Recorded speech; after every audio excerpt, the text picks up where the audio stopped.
Just like the street lights lit this town, like a fire in a blaze, gotta burn it down. Can't be afraid to leave this out. We got this far, don't know how.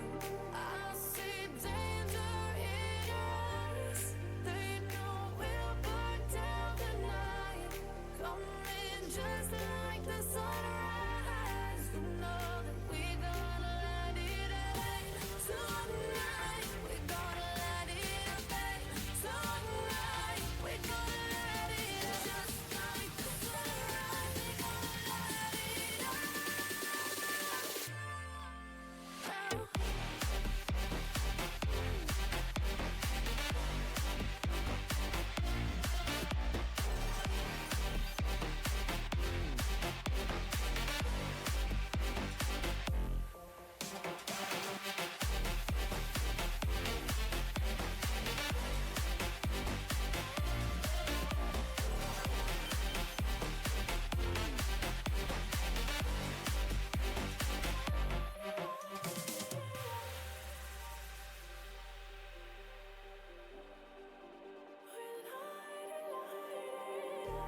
Just like a spark that's breaking out. Can't make a stop, can't turn back now. We know that there's no room for doubt. No, we can't turn back now. I see danger in your eyes. They know we'll burn down the night. Coming just like the sunrise. You know that we gonna light it up. Tonight we gonna light it up. Tonight we gonna light it up. Just like the sunrise, we gonna light it up.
comes trouble, putting on a show.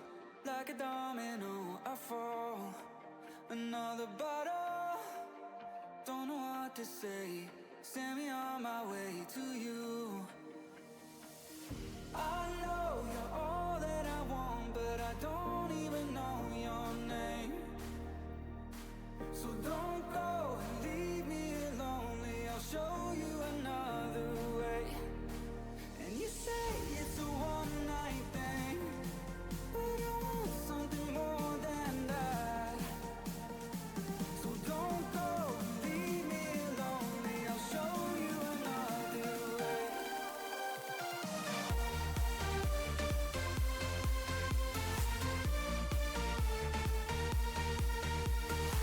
So don't go and leave me lonely. I'll show you another way.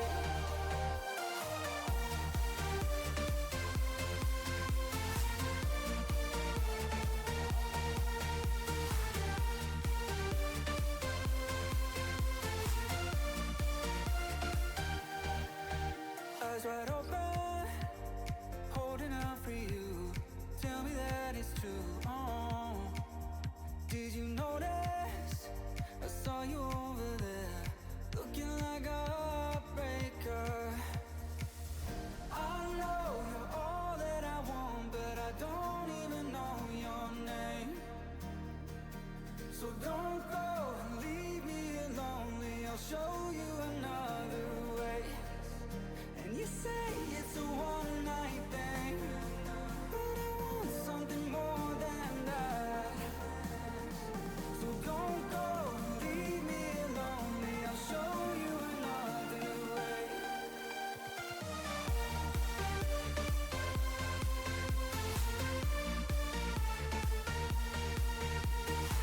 So don't go and leave me lonely. I'll show you another way.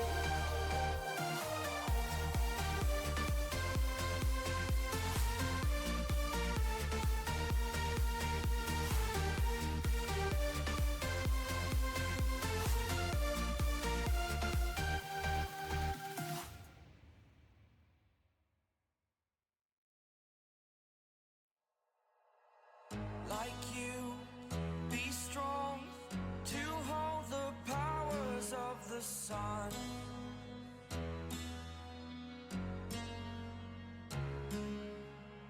To dream, believe in strength. Now I'm the only one, only one.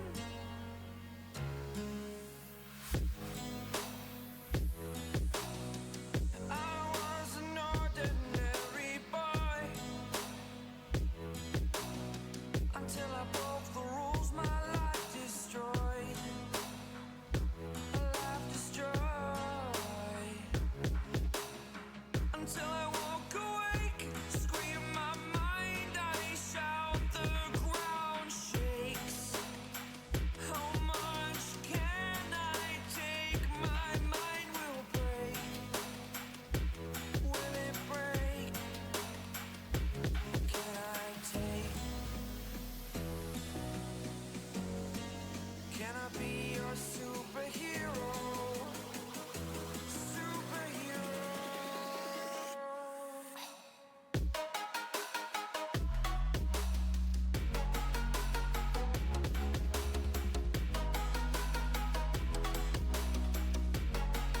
Can I be your superhero?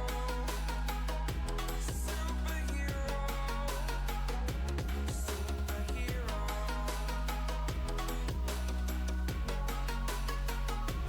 Superhero.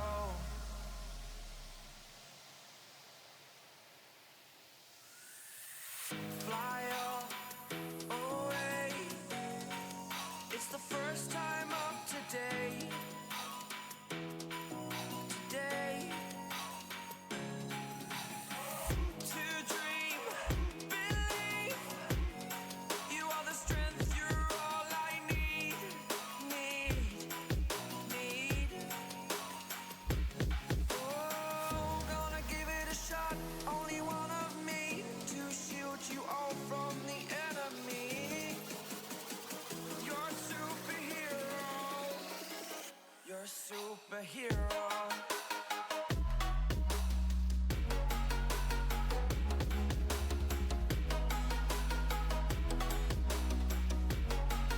Can I be your superhero? Superhero. Superhero. Superhero. Can I be your superhero?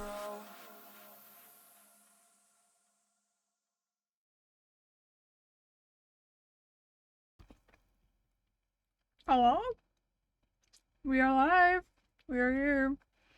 It's early. I've been awake since like 7 a.m.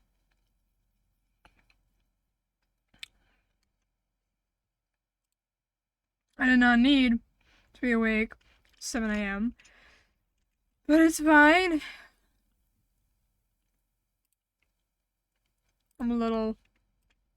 I had a bit of a rough start to my morning. So we're here instead. I had a rough start to my morning, so I'm gonna go beat up Dottore. That's what we're doing.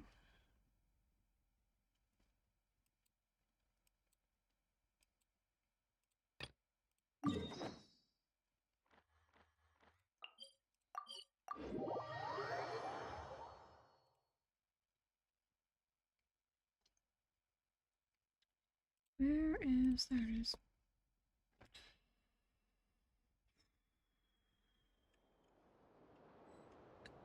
We're halfway. Oh, Jesus. Is she okay?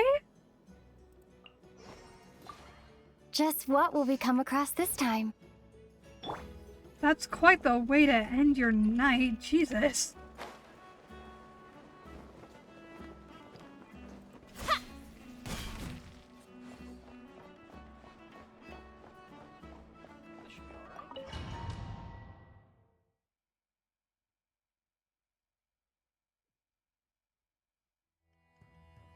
Oh, and now we're back into the immersion where there is nobody here.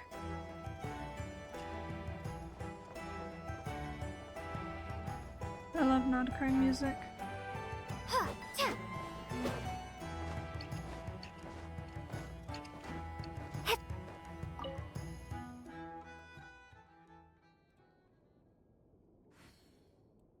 Miss Androne, Traveler.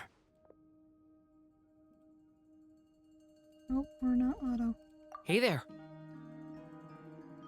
Paimon's here too! She was just helping them sort through their things. How did your chat go? That was fast. The call only just ended. Well, you said it was urgent, so we got here as quickly as we could. Albedo, I have some alchemy questions for you. I see. Looks like my knowledge proved useful after all.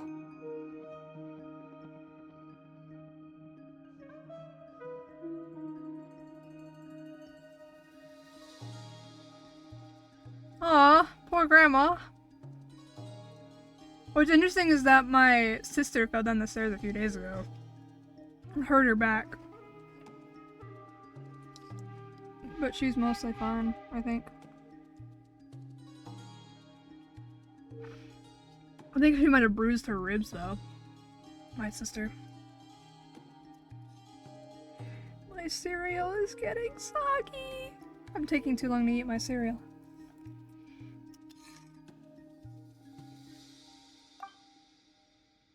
Oh. If I might ask, what is the end goal for the modified formula you'll be using? I needed to predict the future of the entire world. But I've run into some teething issues since trying to implement Renee's theory of the 4 orthants. It's the multigrain Cheerios.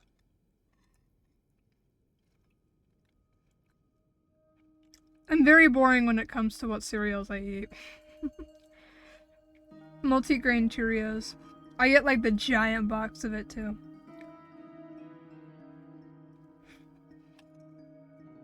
I see. I'll have a look at it. Still, computing power is the real issue here. How do you plan to solve it? About that, it's been sorted. Oh, with the Traveler's help? You overestimate me, Albedo. Actually, you're not wrong. She found the person with the solution. Was it Hat Guy? Yeah, it was him. Wow! Go Hat Guy! Seems like all that time studying at the academia is paying off big time. But where is he? Wasn't he the one who asked Albedo and I to come here? Come with me.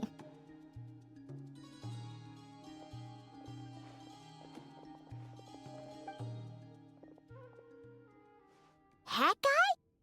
What's happened to him? Hat Guy! Can you hear us? No response. I guess he's in hibernation. Hat Guy mentioned that he was a puppet. It seems that his functions are currently shut down. I presume this has something to do with the solution to your computing problem. That's right. He and the Traveler came to see me. Wait, what? You have a solution? Would you calm down? Why do you always react so hysterically to everything? Excuse me? How would you know? You shouldn't be so quick to judge complete strangers. It's very bad manners. Oh, please.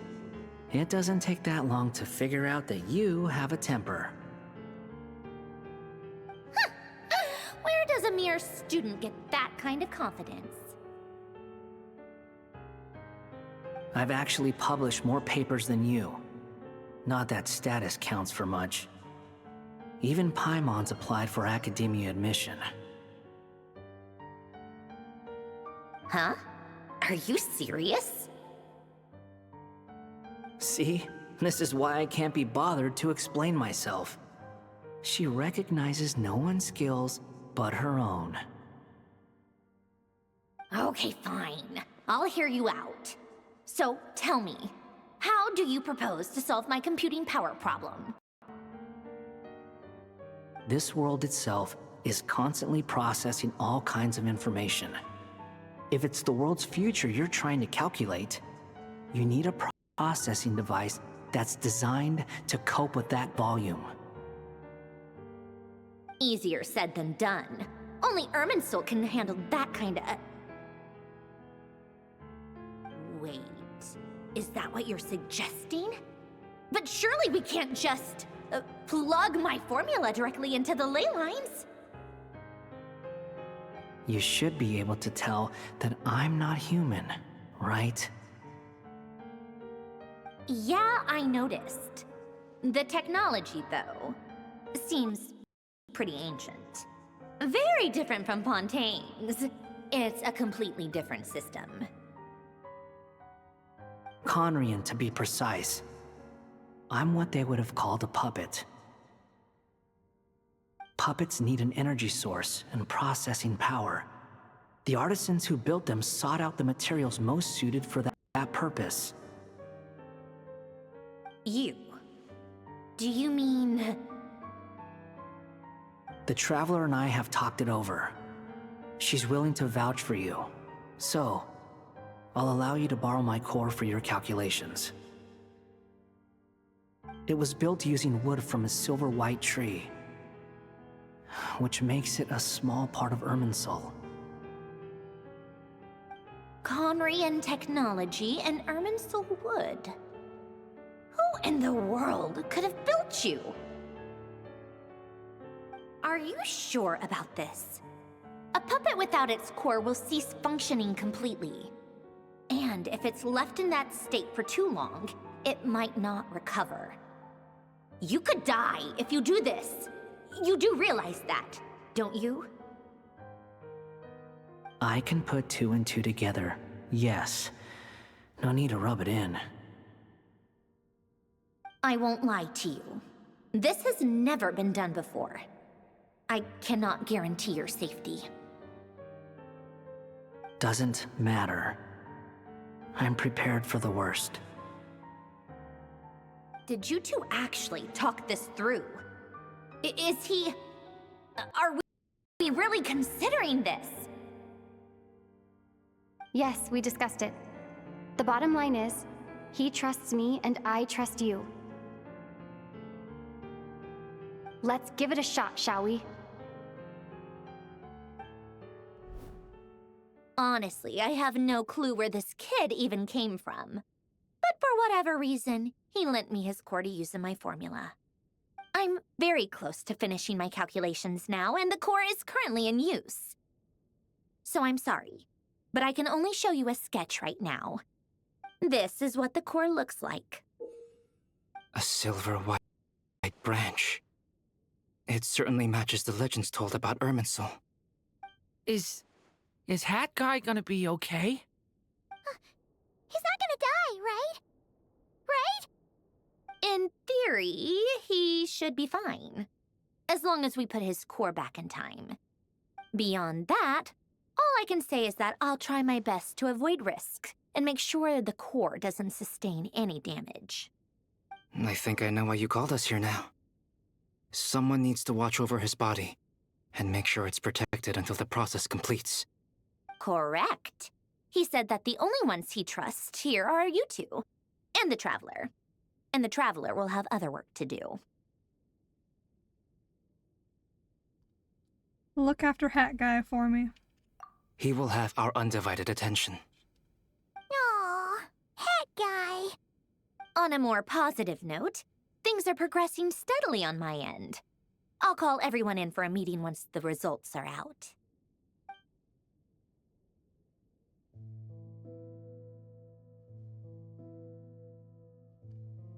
Sindrone returns to her initial question. She and Albedo enter an in-depth discussion. You, Paimon, and Durin stand next to Hat Guy, keeping watch over his silent body. You've never seen him in this state before.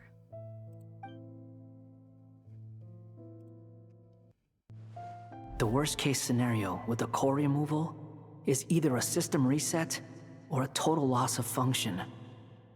But I'm not afraid. A quiet death should have been my fate long ago. A core is completely different from a heart. It's like another vital organ entirely. I never believed it could be a true replacement for what I sought. But in the end, it turns out the core was more useful to me. Pretty funny when you think about it. It's like the punchline of my entire life. Do you think there's any difference between a puppet and a human? If not, then this would just be another samsara. I have already experienced both a past life and a next life. Part of me wonders whether I'm only capable of making this decision because I've become a real human. What's with that expression? Isn't this a good thing? Sandrone will succeed, won't she? She has to. She will. We all have to persevere until this is over. That's right. And I'll protect you all until a moment of victory arrives.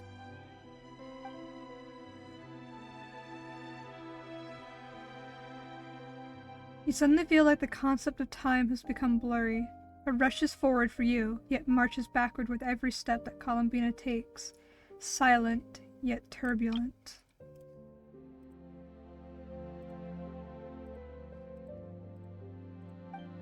Satori's words echo in your ears. These four divisions anchor the world and shackle those who live in it. He may be deranged, but he understands well the rules of the world which now test you all.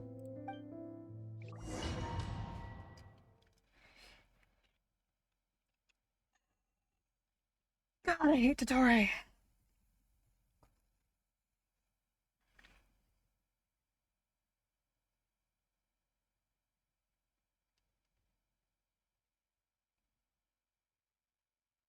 I find something interesting about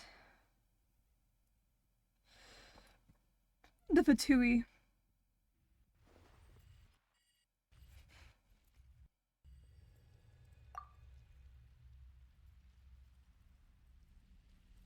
Who are you? Call me Sonnet. You have the same power as Canon.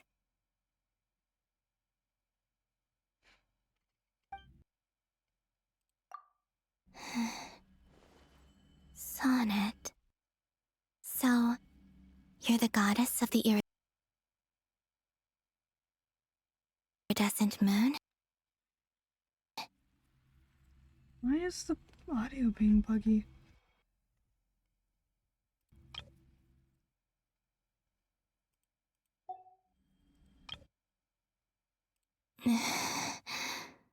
Who are you?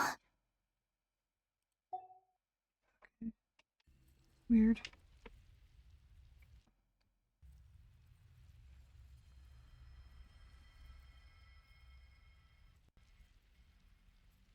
Is it just the game, or is it my entire computer? Hold on.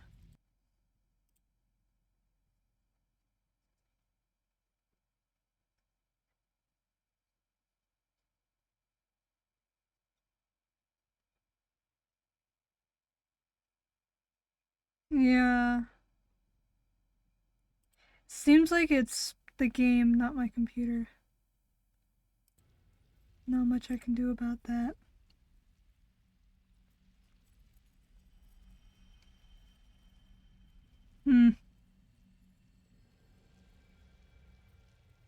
Oh, goodness. You recognize me? Well then, what's your name? Columbina. Columbina hyposelenia. Hyposelenia. What a lovely name. Did you choose it yourself? It was a joint effort between me and my friends. Friends? You mean your friends in the heavens? Huh? Oh, sorry. You must be exhausted.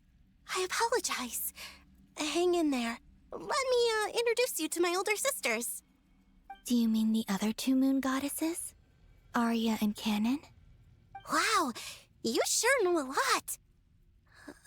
Hey, does that mean that our story goes on into the future? Oh, I guess that wasn't the best question to ask. It's all right. We were prepared for that possibility. You could say we were too prepared. I can't even remember how long my sisters and I have been here by this point. When did you get here? How long has it been? I can't say for sure, but it feels like it's been forever. I see. Are you feeling all right? You look a little unwell.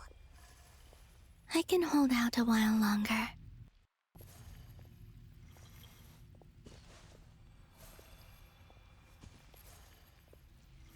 We don't have far to go. The place where my sisters and I are based is just up ahead. Don't worry, they're both really nice. I'll introduce you.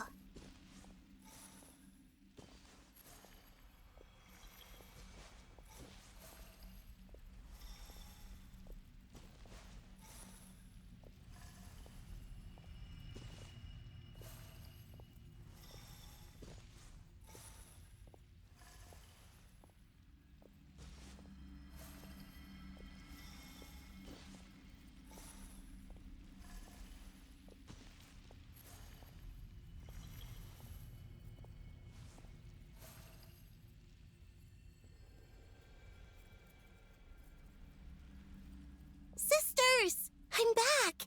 And look who I've brought with me!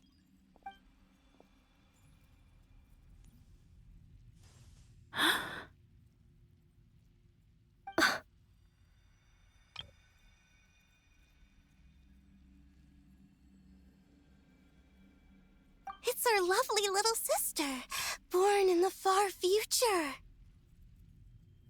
The pleasure is all mine.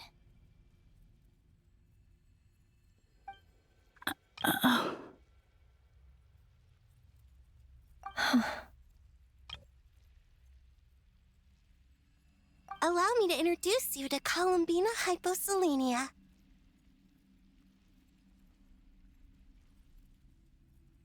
This is Arya, the goddess of the eternal moon.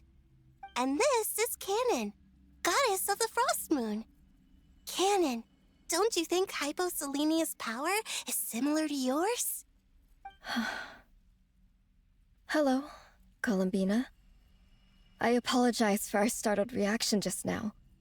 And please, forgive our little sister if she's been annoying you. She tends to talk a lot. It's fine. You seem shy. Don't worry, Columbina Hyposelenia. No one can hurt you here. Could you tell me where here is? Please. I must know.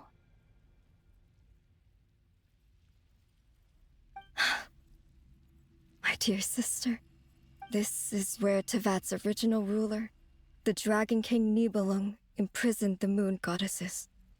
What? You're scaring her, Canon. No, I'm fine. Please, continue. Nibelung, our original master, created us in the distant past to maintain Tevat. But he left this world and traveled into the dark universe beyond, to explore worlds vaster still.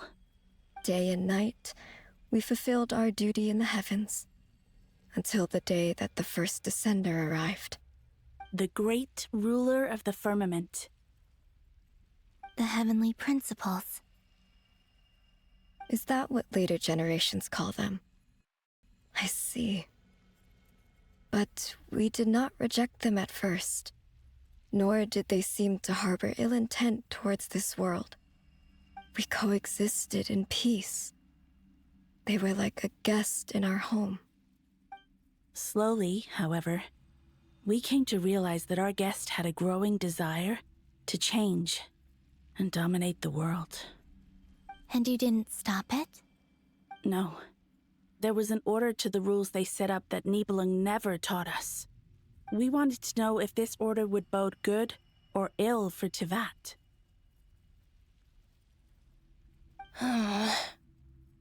All right.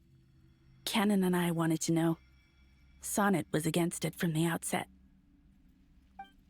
Later, we discovered that this great ruler of the firmament bore an almost paranoid hostility toward the desire of certain life forms to seek power. Or perhaps they feared them. They would even cast down celestial nails as manifestations of their power, to punish the civilizations of the world below. Only this was far beyond mere punishment. Right. Their rules brought order, but the price people paid for merely testing the limits of those rules was far too great. I did everything in my power to help the punished escape catastrophe, but still, too many lives were lost. The ancestors of the Frost Moon Scions were some of the ones you helped. But just when we had decided to take countermeasures, the Dragon King, Nibelung, returned. And so began the War of Funerary Flame. So, that's the name the world gave that war in the future. Well, who won in the end? As far as I know, the Heavenly Principles won, although it came at a great cost. They remained in Tevat, where they continue to rule to this day.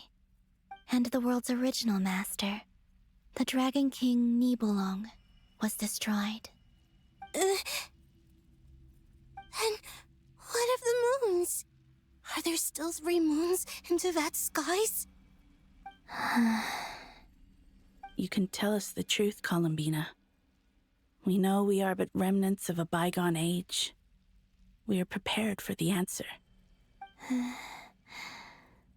Only the Frost Moon remains. But it has been cast beyond the false firmament by the Heavenly Principles. The eternal and iridescent moons were both shattered during the war. So death finally came for us in the end. Sonnet. But you're still here, aren't you? A moon goddess cannot live without her moon, Columbina. She's right. That's why I began to disappear. Because the frost moon is cut off by the false sky. How much worse it would have been if it were outright destroyed. Our souls may endure within this lunar palace, but if our moons are destroyed, then we shall disappear the moment we depart from it. I'm sorry. There's no need to apologize to us, dear sister. If anything, we owe the world an apology. If only we'd decided to act sooner, rather than arguing amongst ourselves. all the more reason not to spend this time in regret and repentance. Instead, we should focus our efforts on how we might help our future sister. Sorry? Don't you see, Columbina, your story is not yet over. Is that not why you are here?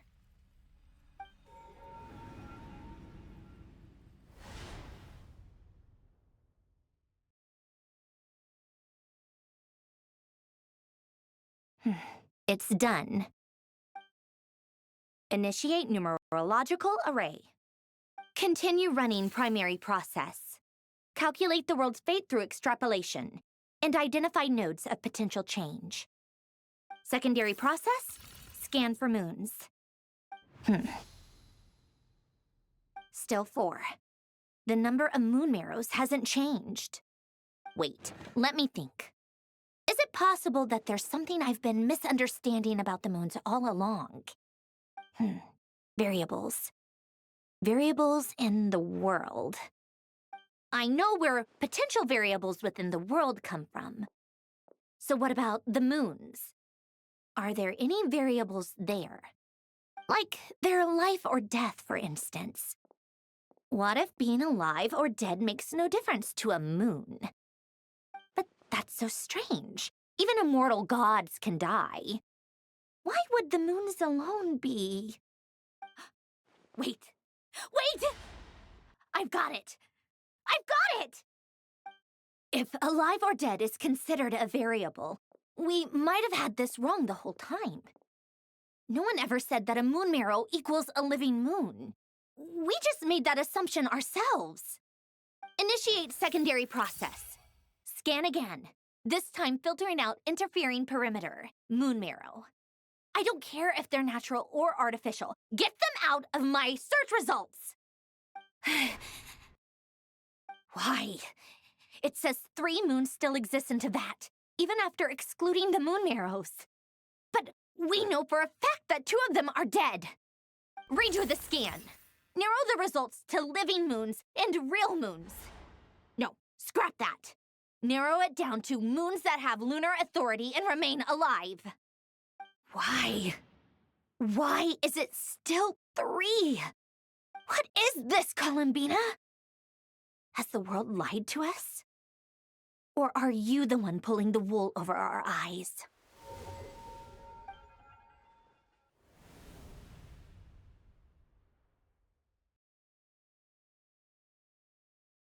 So, you think that the moon's reflection might be where Nibelung imprisoned the 3 moon sisters? Yes, it would explain a lot, such as why that space would respond to a moon goddess's power, opening the moon gate at her command. It would also explain why Miss Columbina has been unable to leave, and why time flows in reverse there. In the messages she sent, Columbina promised us she'd find a way to return, but we have no way of knowing how, when, or where this might happen. The fact that she still has yet to reappear in this world indicates that returning from that place is no easy feat. We cannot afford to simply wait for her. So you're saying, if she could return by her own power alone, she would have done so long ago. Yes, she certainly wouldn't leave it to this late stage when it's so touch and go. I've been giving this some thought, and I've come to believe that Luana's harm might be an anchor that she left behind, as a sort of future waypoint. This could also explain why Luana's heart is always by the traveler's side. Sounds like a plausible theory. If that's the case, there must be some criteria we need to fulfill to allow Columbina to return to the present.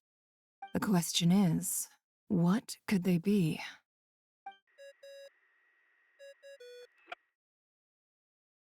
Hello? Listen up! This is extremely important!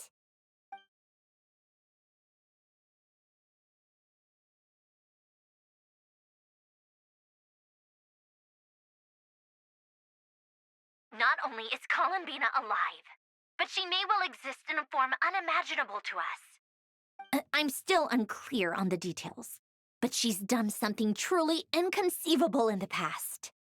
And the clue to what she's done lies in the moon and Tevat sky. Truly amazing. Oh, I'm so delighted for her. I'm sure we all feel the same. And I'm sure Columbina is ready to get back here and fight by our side. I'll keep my calculations going and try to find some way of coordinating with her. But that's not an excuse for everyone else to slack off, okay? All of you had better keep trying to think of solutions. How can the dead moon still live? And Luanatar...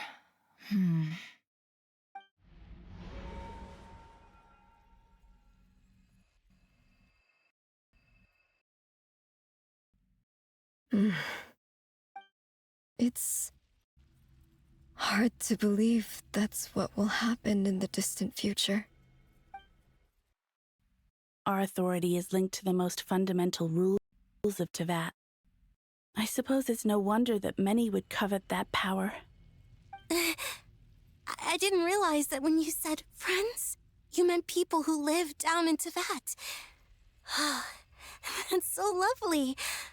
I always wanted to go down there and have some fun. Have you ever tried leaving this prison? Of course. Between us, we've tried everything.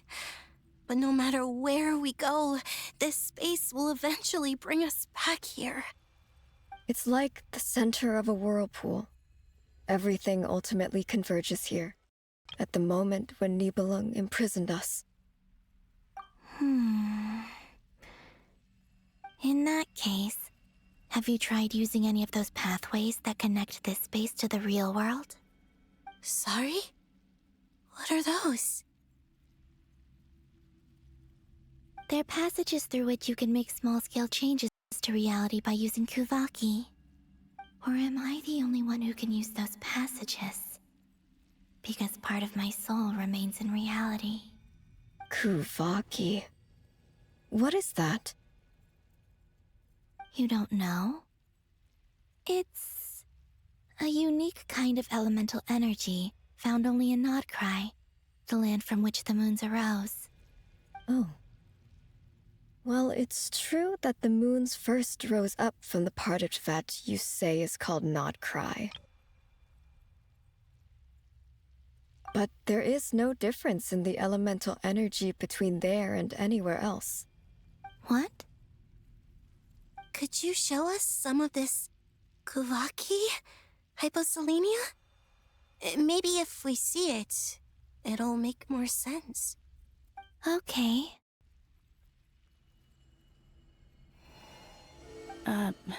Isn't that just your power? What? But it's everywhere in Nodcry. In the air, in the land. Even the creatures who live there have adapted to its influence. How curious. This Kuvaki certainly did not exist anywhere in the world before we were imprisoned. Let alone influence living creatures. So, how exactly does it affect them anyway? Can they float in the air like us? This is so strange. Why would their reality differ so much from mine?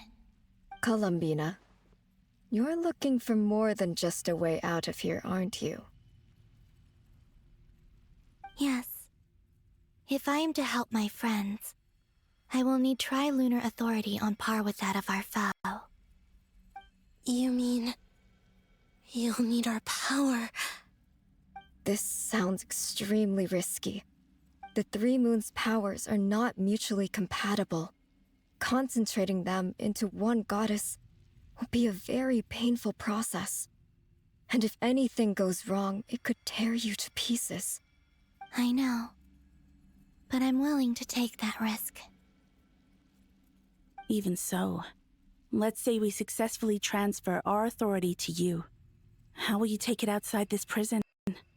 Niblin constructed this realm specifically to prevent us from using our powers to interfere in his war. No moon goddess can leave this place alive. What if I don't leave alive?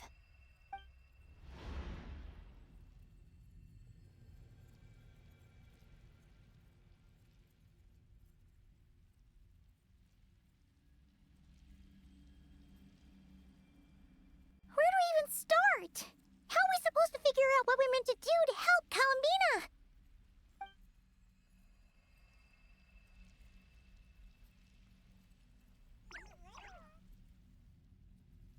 Columbina, what do you need from us? If she really got to the beginning of time in there, how do you think she'd leave us a message?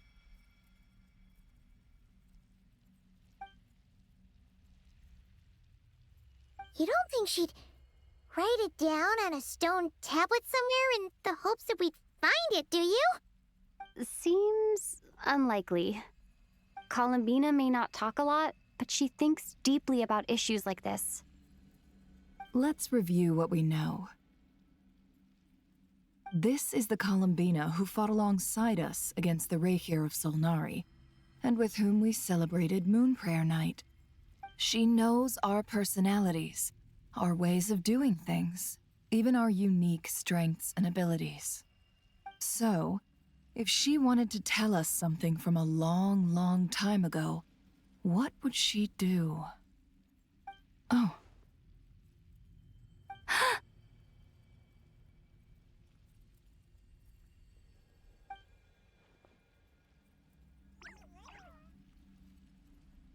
Traveler, you once said that those golden ripples also appeared when Luanatar was born. What if Columbina left Luanatar here, not just as an anchor to the real world, but for some other purpose? If she is part of Columbina, and Columbina knows that I can see past events through her... Oh yeah!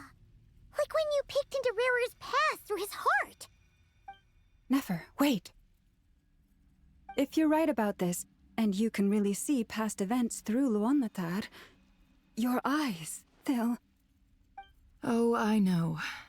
Looking at Rerir's past in Conria was already enough of a strain on my eyes. Looking this far back into the past... it'll surely blind me. But it's our only chance. This is the only way. Boss. We spoke about this once, a long time ago. Do you remember what I said, Yehoda? The day I lose my sight, the Curatorium of Secrets will be yours to run. But... What's wrong? I'd be overjoyed if I were you. This day's come a lot earlier than either of us expected. I need to know you'll honor our agreement, Yehoda. Promise me. Yes, Boss Neff. I promise. Are you sure you don't want some time to think this through?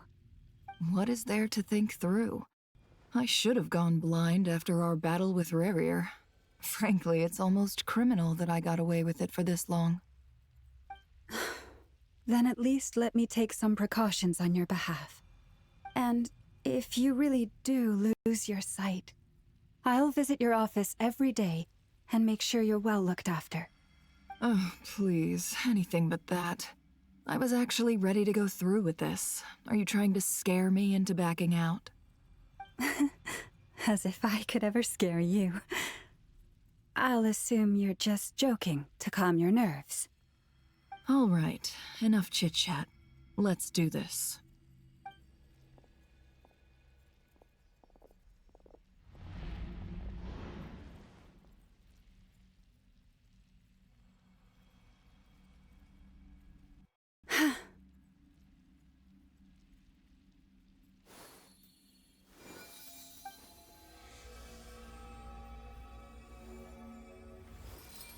All done.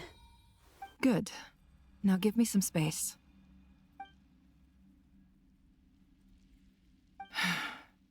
Come on then, little one. Show me what happened in the past.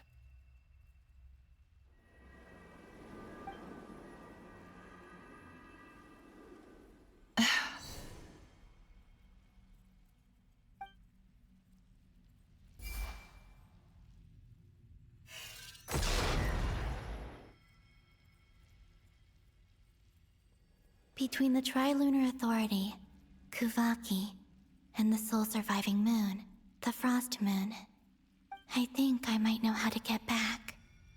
But I will need my sister's help. Time to go talk it over with them.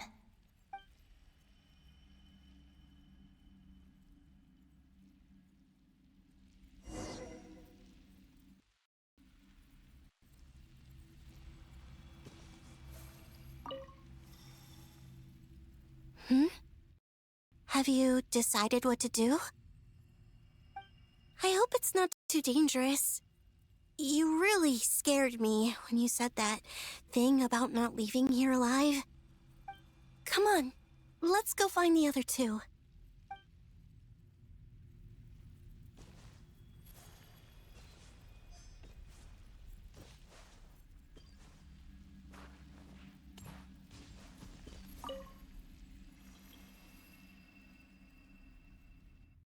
It seems you have reached a decision. I'm all ears. What do you propose?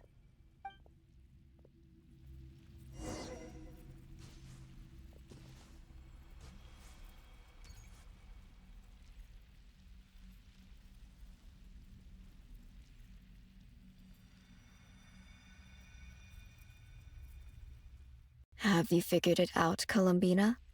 Tell us, how do you plan to leave this place? I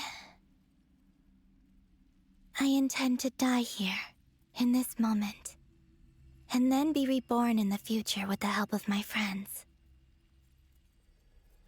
What? What are you saying? How can the dead be reborn? And how will you inform these future friends of your plans? You can't exactly leave oracles. Nothing can escape this place. Not a single ray of moonlight. And even if you found a way, what if they never find the message you left for them? You'll... No, that won't happen. Come again? They will find my message. I'm sure of it. I'm not following. How exactly will you achieve this? It's quite simple, really. First, I will leave my soul here.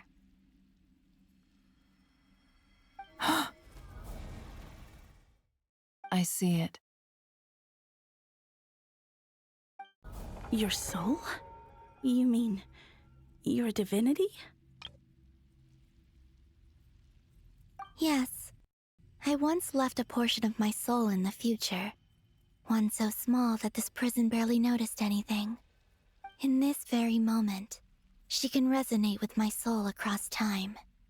When the time comes, I believe that she can serve as an anchor to pull my soul from here back to the future reality. Just as gravity connects the world to the moon. Exactly.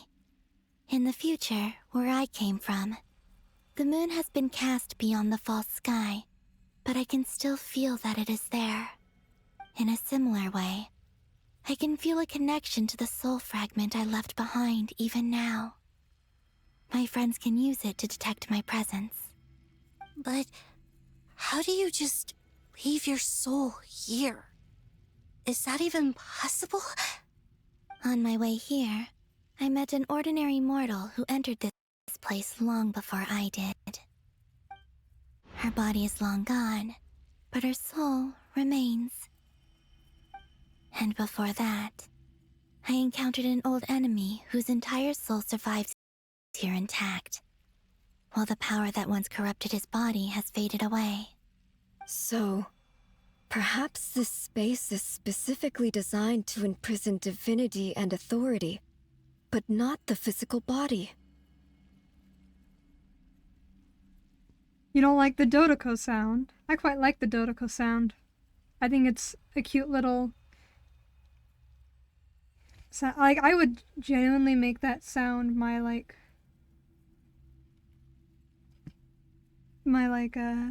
notif sound on my phone if I wanted to take the time to do that.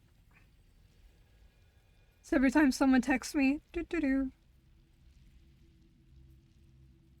think it'd be fun. Also, I like how their moons are like, the little moon things are set up. I haven't done his story quest yet. Do you think my mind will change once I do his story quest? And I have to listen to the little Dodoko sound. I want a little mini Dodoko.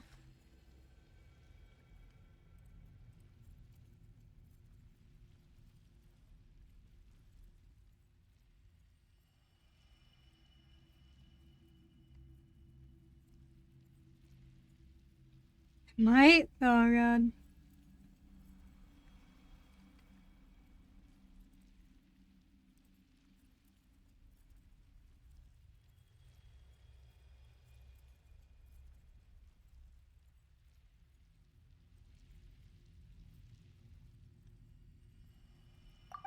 Still, even if your body can escape, would it not just be a lifeless husk without the soul inside?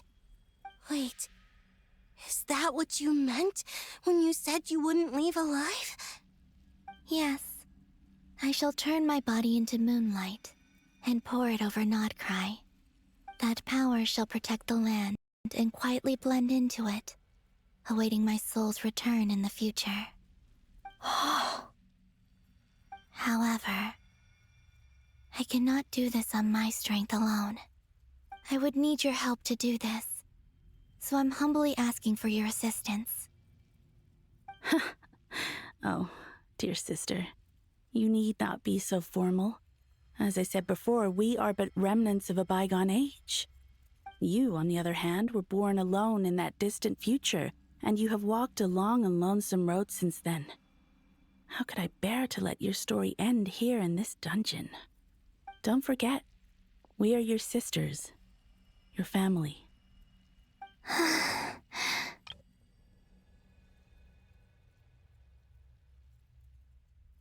Arya's right. Actually, I've always wanted a little sister. Can you imagine how it's been for me? Getting nagged by two older sisters all the time. Now, I finally get to be the big sis. And not just that, but I get to help you return to your world, too. How could I say no to that? Sonnet.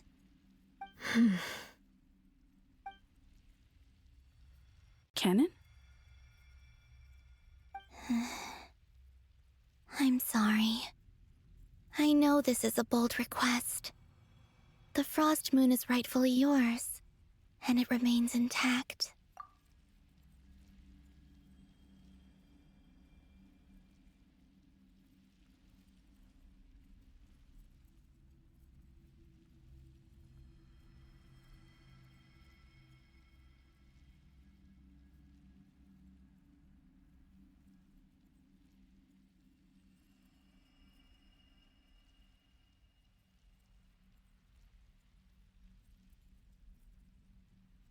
That was weird. I got a phone call and I answered it and I say hello and just dead silence and then they hung up on me. I was expecting a call too. I don't know if I wait here for a minute or...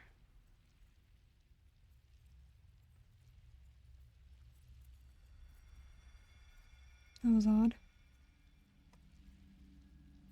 That's also not my normal ringtone either.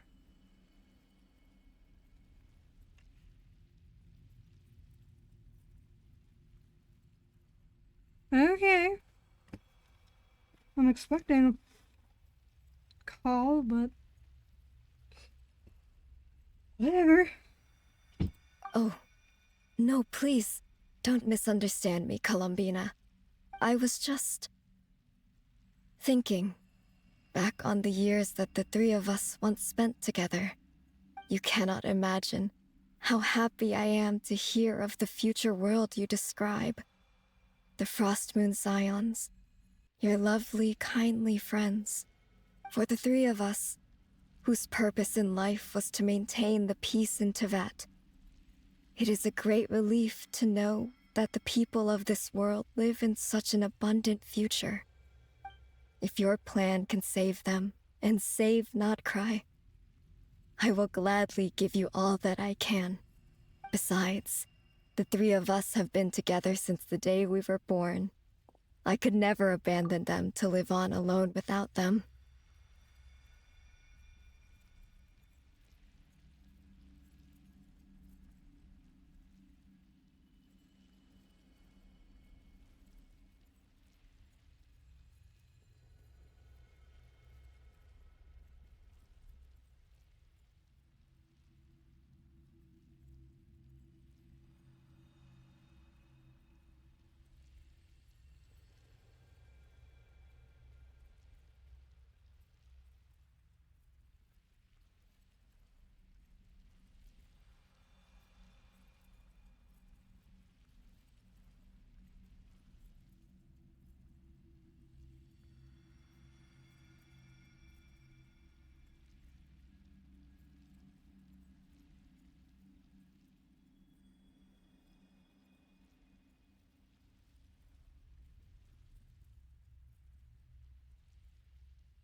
Okay, I'm back. I was expecting that. I was expecting to get another call from them if I waited long enough. Okay. The call that I was waiting for has happened. Hooray! Okay. I should no longer have any more interruptions today.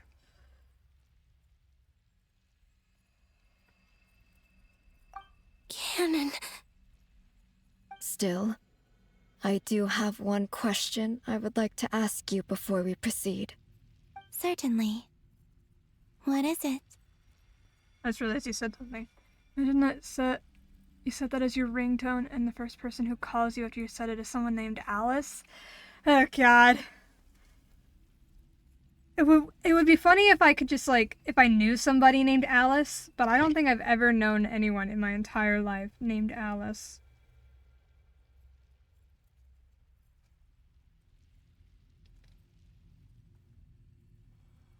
Which is a little sad, actually. It would be cool to know somebody named Alice. I think Alice is a pretty cool name.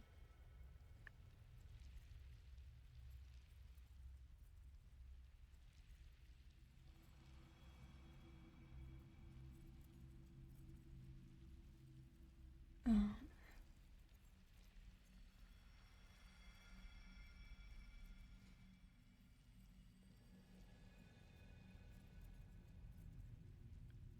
I don't know anyone named Nicole.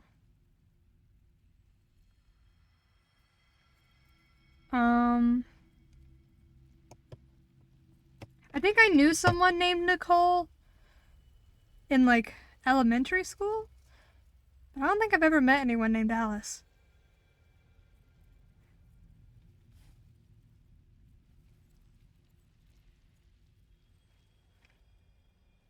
I don't know. I remember watching a YouTube theory video where this person went over all of the members of the Hexen Circle and tried to figure out where they were referencing from. And Alice is obviously a reference to Alice in Wonderland. Was hers. And Nicole was a reference to the goddess of victory, Nike, which is the root for the name Nicole. That's what they said. And Nike is actually an offshoot from the goddess Athena. Fun fact. Barbelleth? I don't remember what hers was. I don't even remember all the Hexen Circle names.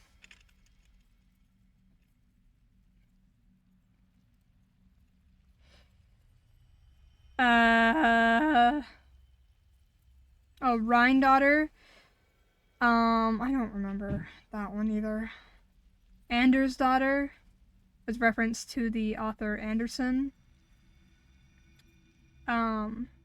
Anders' daughter was the thing she pointed out in her video.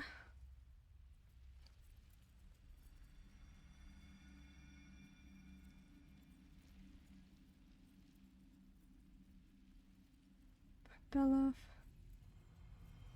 Ivanova.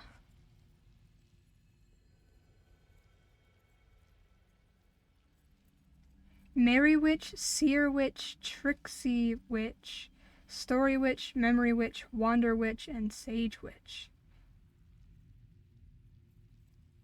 Interesting. The only two that are dead are Ivanovna, and Anders' daughter. Isn't Anders' daughter Durin's mother?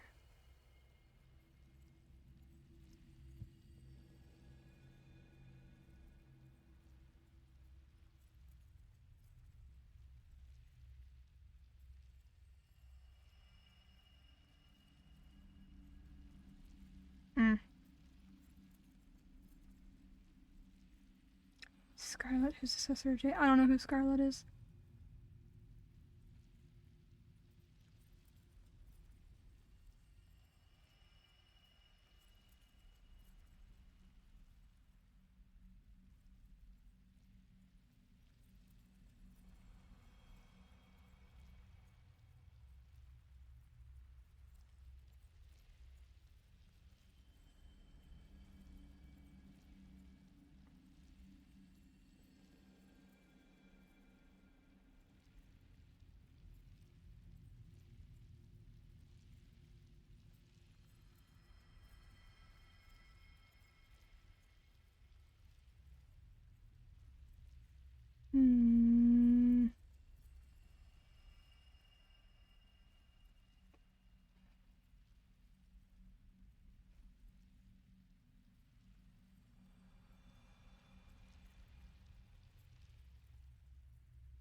Okay. Yeah. Anya Marie Andersdottir is her name, apparently. The author of The Boar Princess.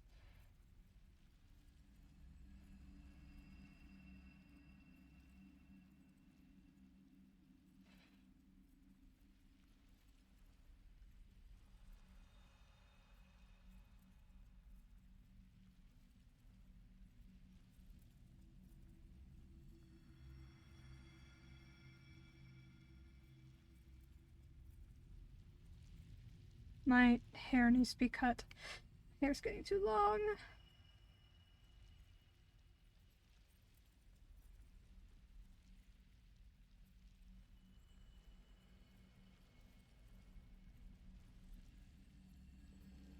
Oh, Andersdottir's Dodoko looks really cool.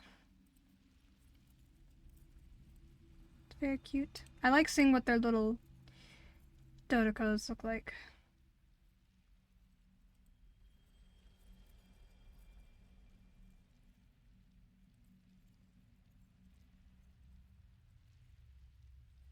I guess we'll probably learn more about her during story class, most likely.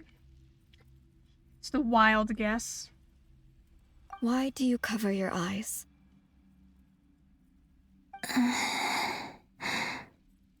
Yeah, I was curious about that too. But it seemed personal, so I didn't want to intrude.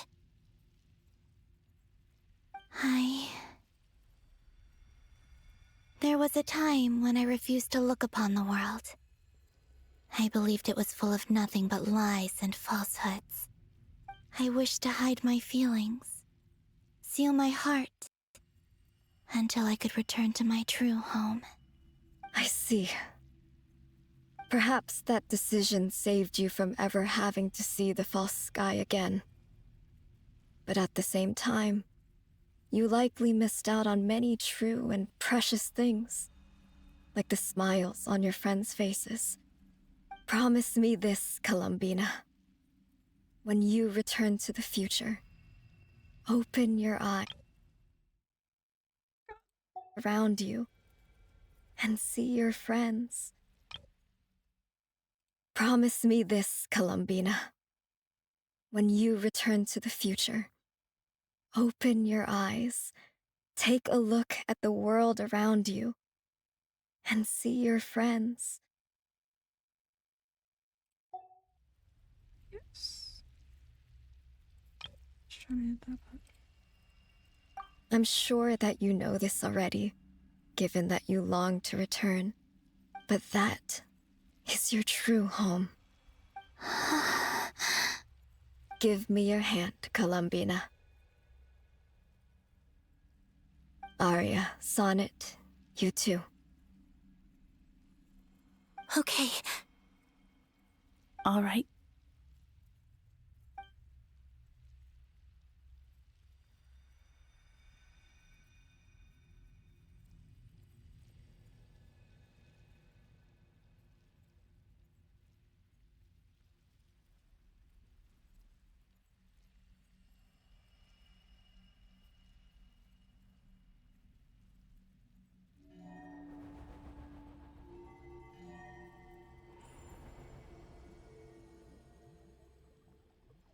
We once were the songs sung for eternity, but now it is you who must continue to sing. We once were the tides in the great river of time, but now we subside, and you arise. We were the messengers of madness and inspiration. But now, the lies have faded, and your truth must endure. We are souls awaiting the sun. You must return to be with those who smile when they see your face.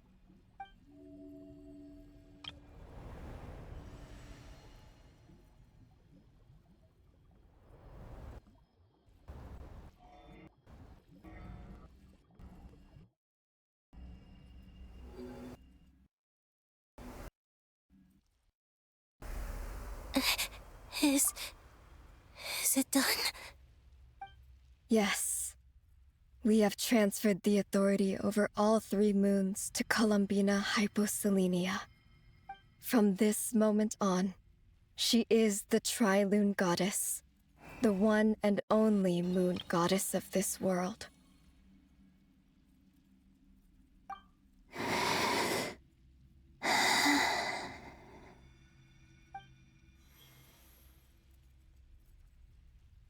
Thank you. Thank you, my sisters.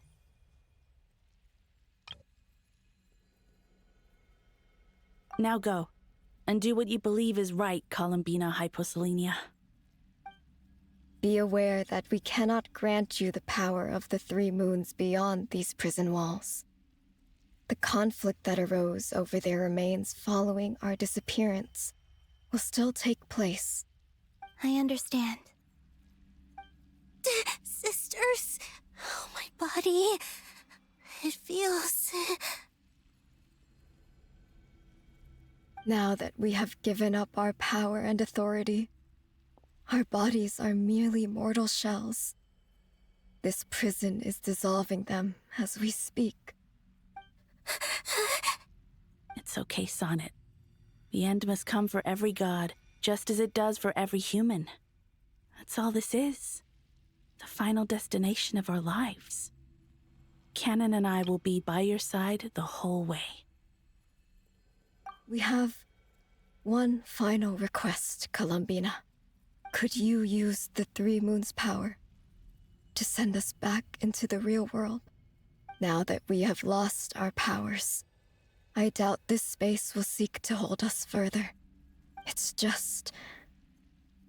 we would like to spend our final moments together in the only place we ever called home.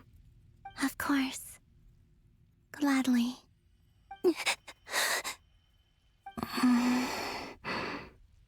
Sonnet? Yes? Don't... I wish I could tell her not to give in to the abyss. Not to be afraid. But is this really what I should say at this moment? Don't forget. I'm so glad to have a big sister like you.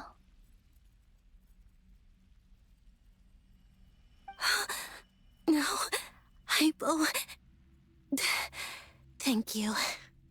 I'm okay. I'm not afraid. As long as my sisters are with me, I won't be afraid.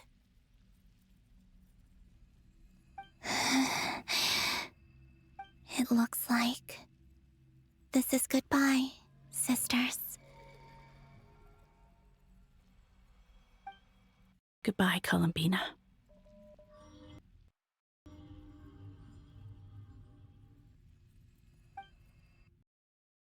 Take care of this world in our stead. I will.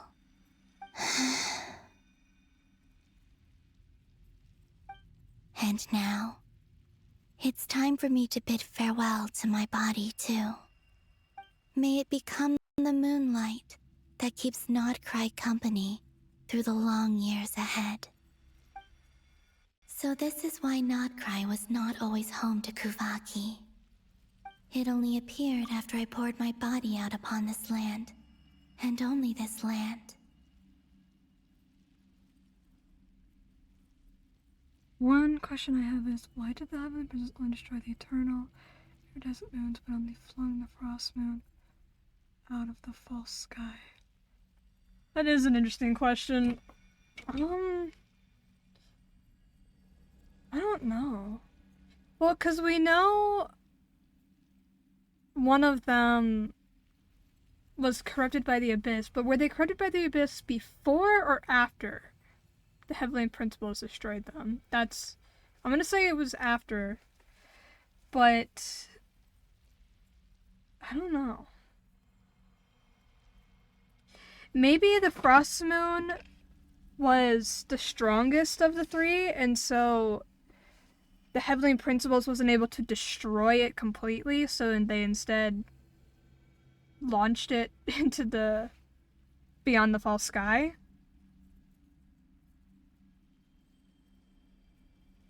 during its dying breath, so to speak. So my guess would be, because like the Frost Moon, so Canon, the one who's the Frost Moon, she seems to be the eldest of the three. So in theory, she would be like the strongest, possibly.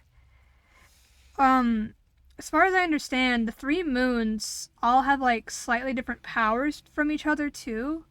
So my guess would be that the Frost Moon was too powerful for the Heavenly Principles to completely destroy.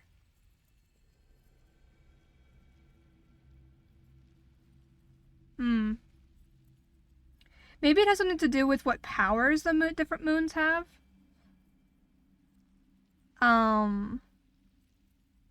Like maybe the Frost Moon, or if that's the case, if the Frost Moon isn't the strongest, then maybe the Heavenly Principles didn't think it was worth destroying because they didn't think the Frost Moon would be able to fight back.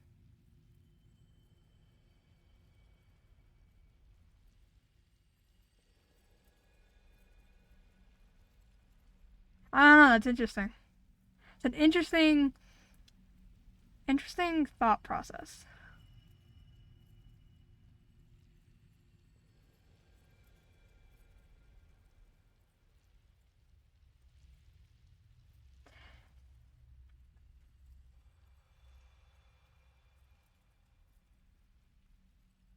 Also, the characters Arya, Sonnet, and Canon are... It's like a reference to something, and why can't I think of it right now?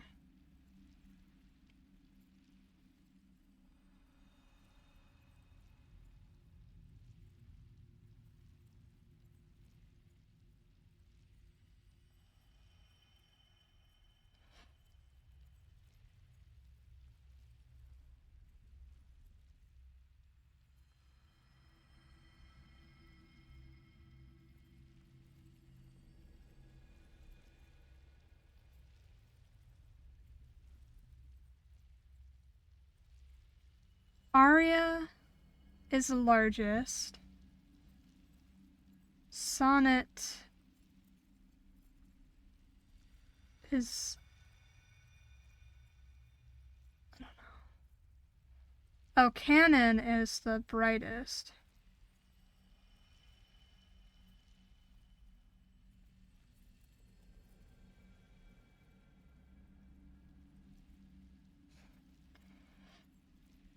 Ah!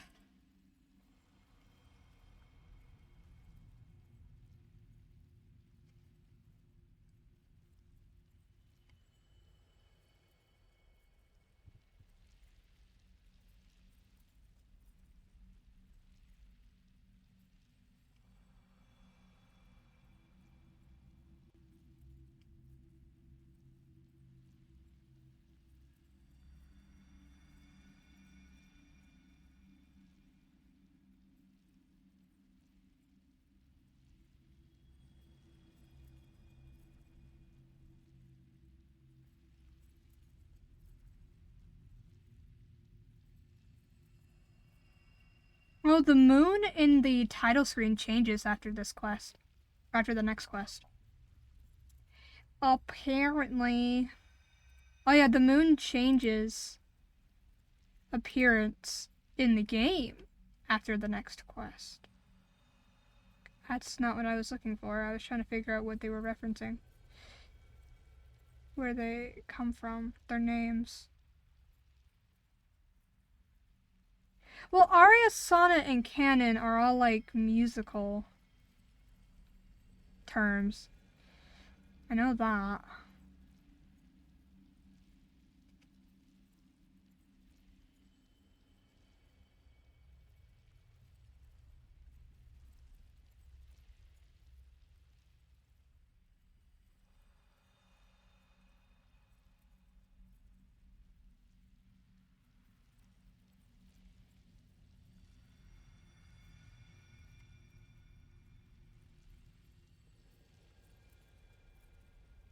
What the fuck? Did my connection go out for a second? What the hell? I don't know.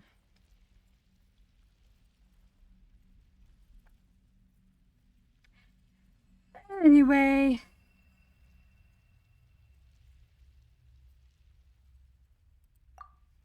Kuvaki responds to me because it is me, my body, answering the call of my soul.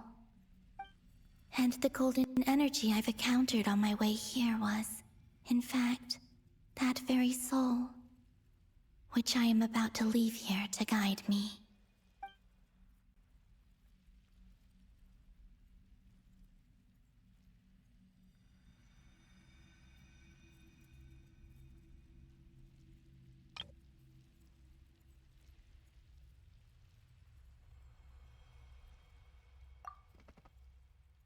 O power Triloon, eternal moonlight. I, Columbina Hyposelenia, lay aside my body. Let it be cast into the dark night to illuminate the future.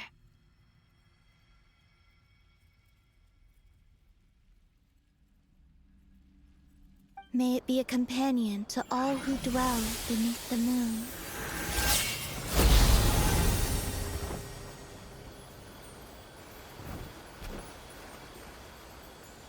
Until the time comes for me to return home.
Boss!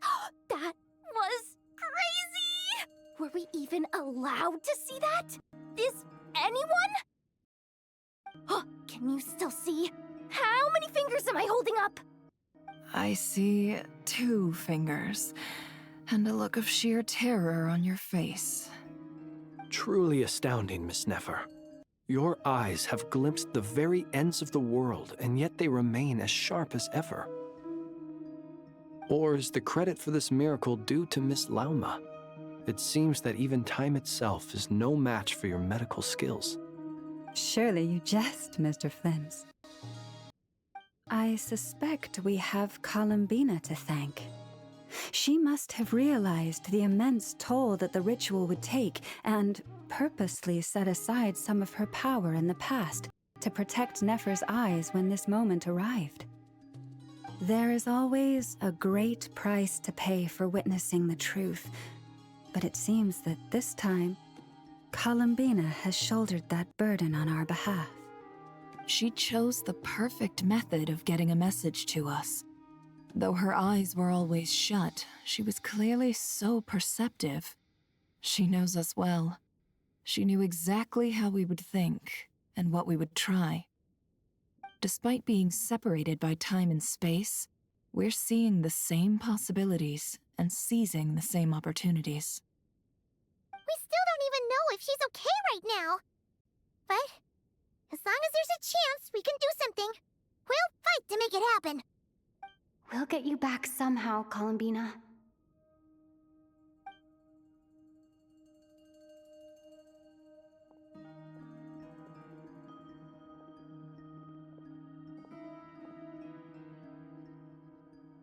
Well, based on the information we now have, let's figure out our next moves. Thanks to these gentlemen, we have a much clearer picture of the situation with Dottore. The civilian population has been moved to safety, so we no longer need to hold back. Miss Androne, how are the calculations going? So far, so good. I'll keep seeing how far I can push the system, though. Can't have Hatman being powered down for nothing. There's still a long road ahead. Where should we begin?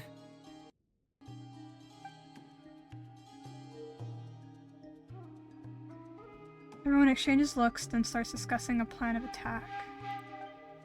The battle ahead is filled with unknowns. No one can say how strong Dottore's grasp of the Three Moons' power is. But you are not about to admit defeat. Everyone is united and knows that no single person can accomplish the task ahead alone.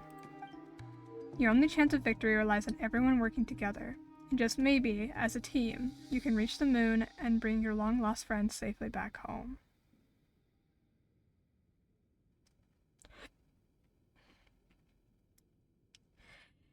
Yeah, it's interesting. I'm guessing maybe canon when they were fighting.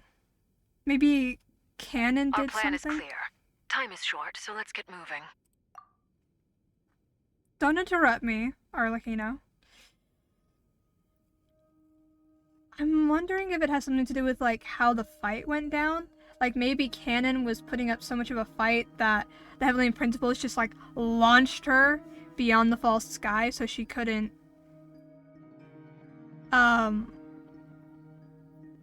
keep interfering or something? Because it seems like she's the oldest of the three. I'm gonna guess it's something to do with that. Like, canon was so much of a nuisance that the Heavenly Principles like launched her and destroyed her two sisters.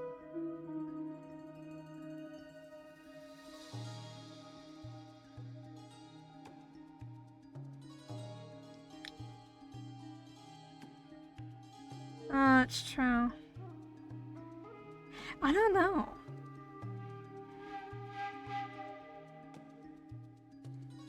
The origins of Tibet is so kind of confusing. The Eternal Moon. So what, Arya? Arya was the oldest? Sonnet's the youngest.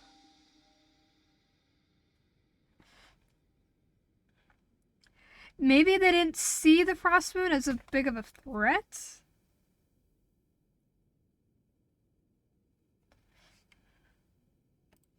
Let's Google this.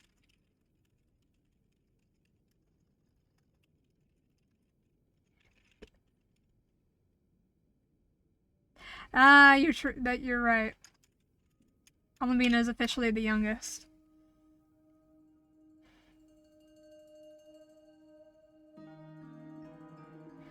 The AI overview, this is what the AI overview says. I looked up, why wasn't the Frost Moon destroyed? AI overview says, the Frost Moon was not destroyed because the Heavenly Principles chose to banish it beyond the false sky rather than shatter it like the other two moons, leaving it intact, but as a lifeless husk. While the Eternal and Iridescent Moons were destroyed during the War of Unitary Flame, the Frost Moon survived. My phone is going off. I'm getting texts.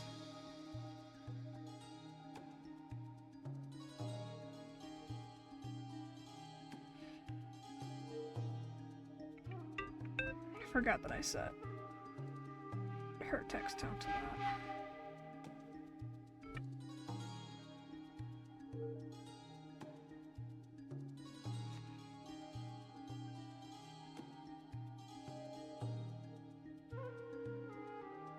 Yeah, that didn't really say much other than what we kind of already knew.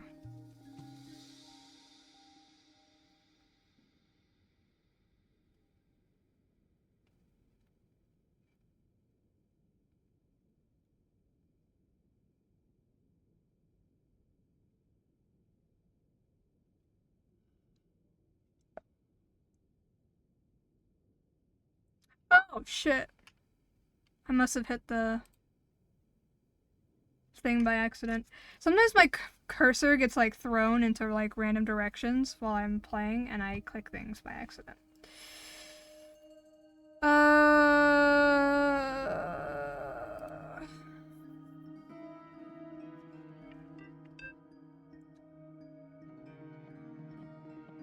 Why did the Hammer Principles not destroy the frost moon but allow it to orbit to outside the firmament? Here's a Reddit post.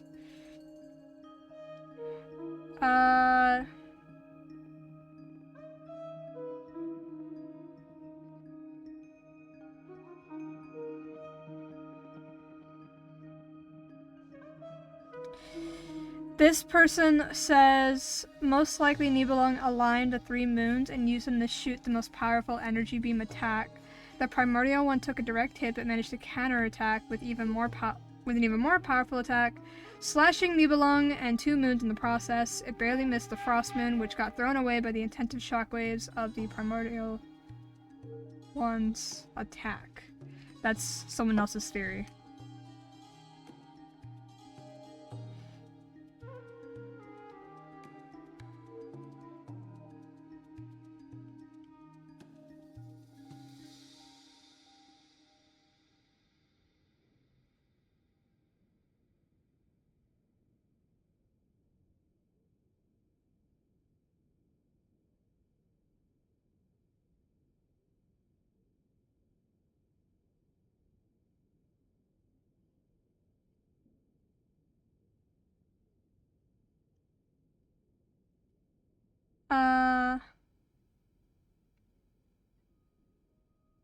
He felt pity for the moons because Nibelung forced him to attack the moon, so he left the frost moon alive. Bane has never wanted to destroy the moons. That was a side effect of Nibelung weaponizing the moons.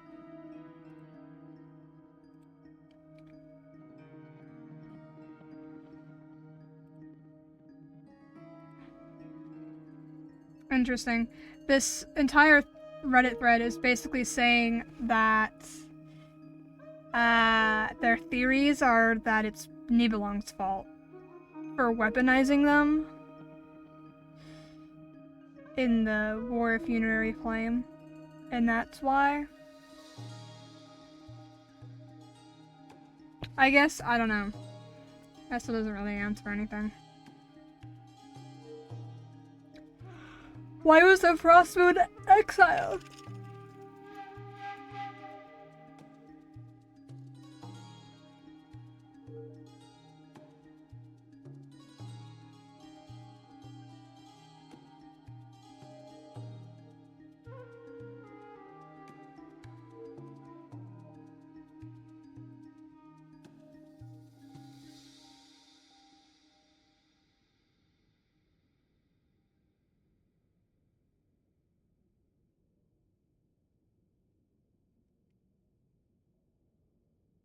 Yeah, I don't know.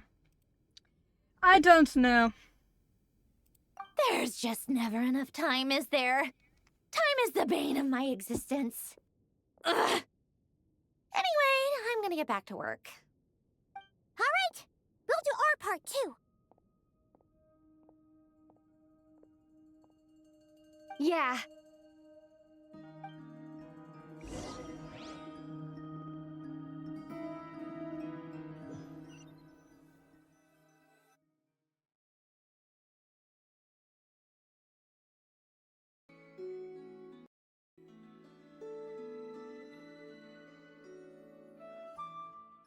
Albedo's theory says that elemental energy can dilute the light realm's power, but I'm no expert in building elemental defenses.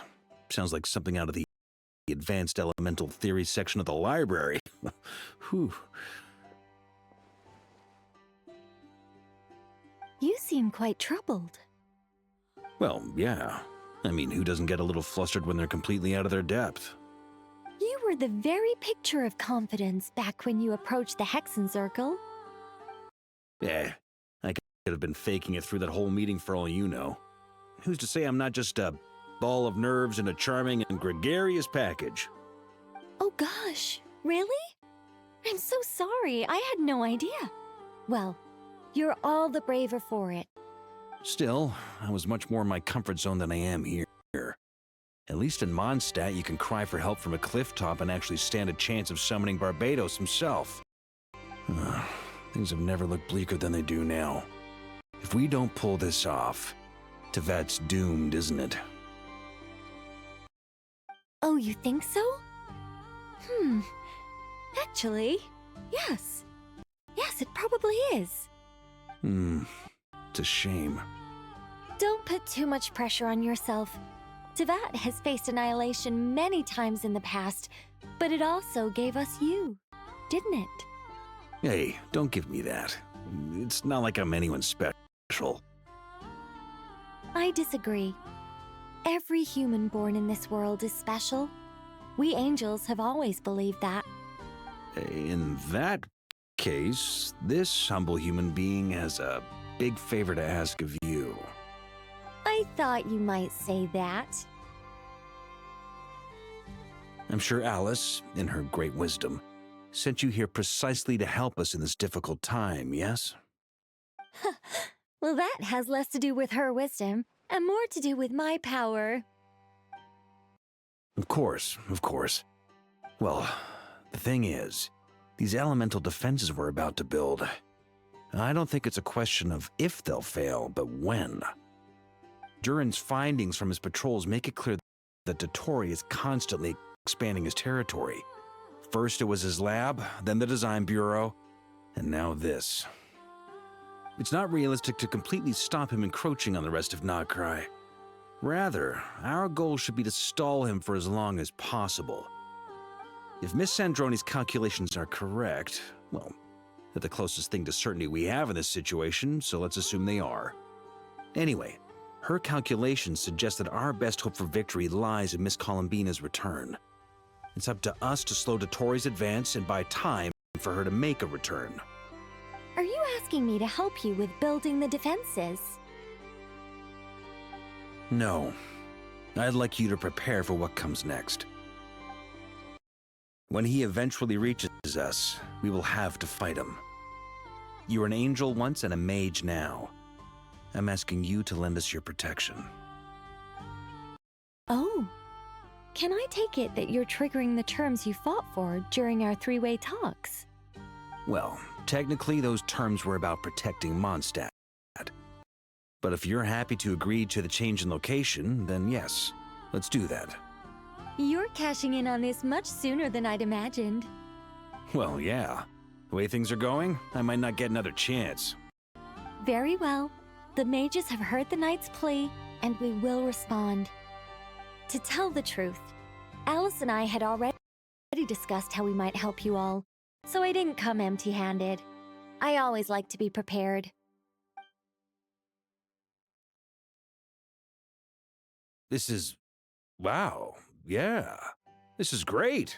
Seriously, thank you. It's been many long years since I had a chance to dazzle humanity with a little divine intervention. To humbly serve as a reliable and responsible guide. Anyway, Knight of Boreas, please accept this gift in recognition of your great virtue. Go now.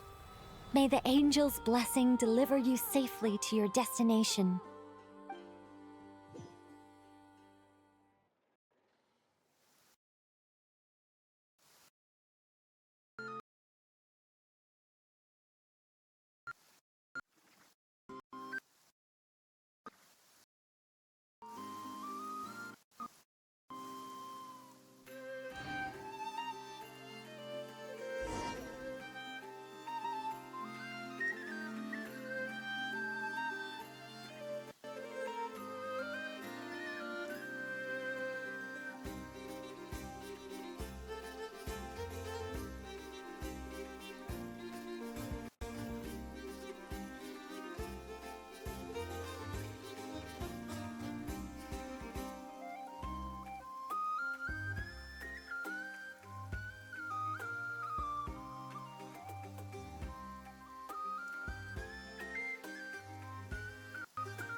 My sister was talking to me and the game was a little lagging like a fuck. Okay. Meow. I also have a cat in here now.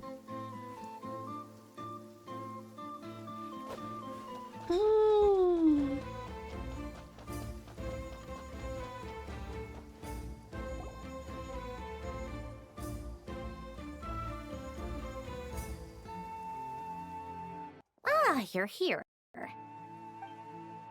Sandrone! How are things going? Glad you asked. You two are about to become the first people to lay eyes upon my masterpiece. Or should that be the first person and the first, specter? Hey! Whatever. Come, feast your eyes on this. Wow! We've never seen something like this before! It looks impressive. This meter displays the progress of my formula. Currently, it's still making the most important connections. Once it's finished running, I'll deliver it right to your side. And then, we can finally bring Columbina back. What do you mean, deliver it? Can't you just tell us over the Dodo communication device? It'll just be some numbers, right? Ugh, you're such a greenhorn. This isn't the kind of formula you solve in math class. It's a highly complex algorithm capable of constructing a framework of rules. Ugh, whatever. We'll be here all day if I start trying to explain it. All you need to know is the formula must be completed before we can bring Columbina back. Got it. I'll share the data with you. Nicole's agreed to let me use her information channel, so we just need to use the Dodo communication device like so, and... there. Now you can check in on my progress. Wow! Look at that! You're amazing, Sandrone! About time you recognized my genius. Took you long enough. Anyway, that's all from me. You should check on the others if you have time. Make sure we don't have any weak links in the chain. That might sound harsh to you, but close supervision is a common practice in a Fatui. Not looking to catch anyone out. I just care about everything going smoothly. That's all. I'm kinda stuck here while the formula's running, so I need you to be my second pair of eyes in the meantime.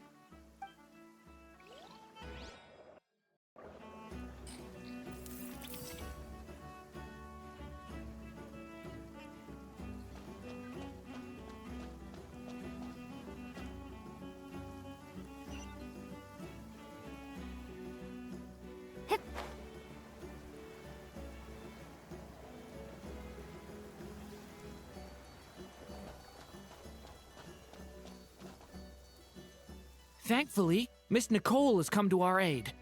Nasha Town is now looking very well defended. Golden Flame. Yes, that's Nicole's power, all right. Based on the latest message from Grandmaster Varka, it sounds like they've reached an agreement. The situation should be more stable with her assistance. Everyone will have at least some degree of protection. Albedo! Durin! Hello there, you two. Are you well rested? Thanks for your concern. I'm doing alright. That's good to hear. As per the plan, Albedo and I will be in charge of Nasha Town. As Dotori's energy field expands, it's creeping ever closer in that direction. But we will do our best to hold our position. We fought side by side many times before, and always with great success. I believe this time will be no different. So don't worry about us. Focus on fighting Dotori.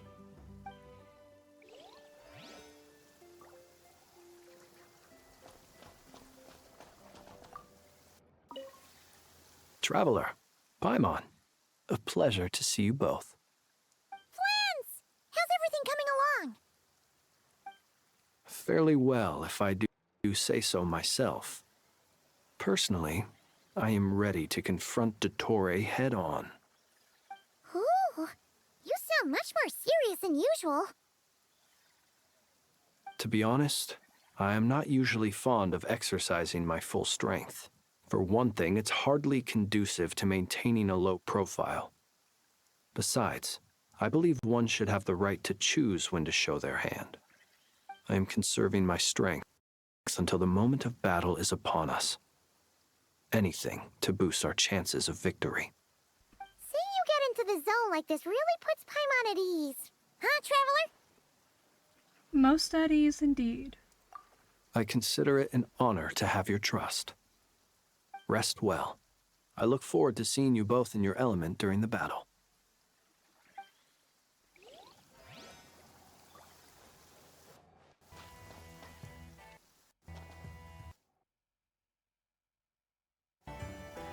Yes, Miss Moonchanter? What are you staring at? You always address me in the strangest ways. Lady Moonchanter one minute, Miss Moonchanter the next. Yes, and?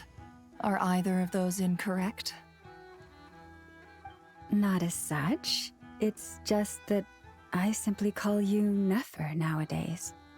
Uh-huh. That's my name. What's your point? The point is I don't add any honorifics or titles. Meaning what? That maybe we're on friendlier terms now than we used to be. Is that how you see it? And I thought I was the one with eye damage. Never! Wilma! Paimon, Traveler. Just swinging by to check in on you. How are things going? Did you manage to get some rest? Don't worry about me. I won't slow us down. And I give my all to ensure our victory. Ah, yes. Allow me to give you two a quick checkup.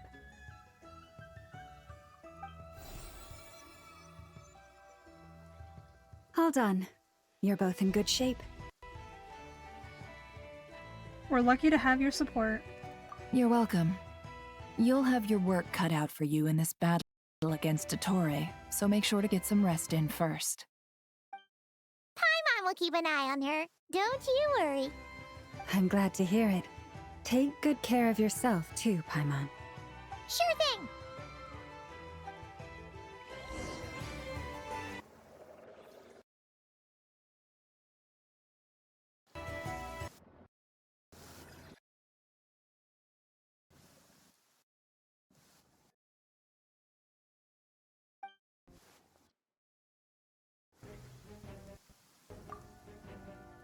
Hostiles incoming. Are these the Doctor's minions? Here they come. That's quite a horde. As we expected. Get ready, everyone.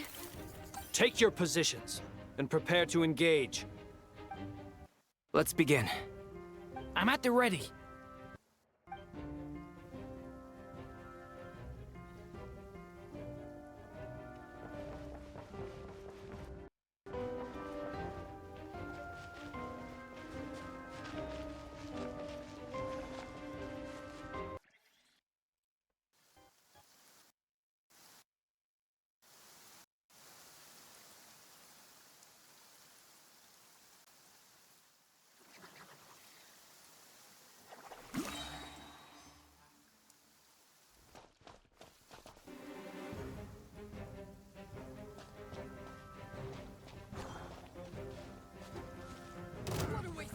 Your skull! Ha! Observe. Huh? You'll sorely regret that. My game lagging is not helping.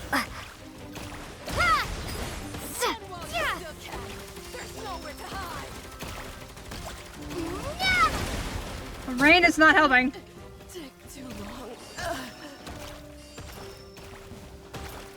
Observe. The long sleep beckons. Be silent.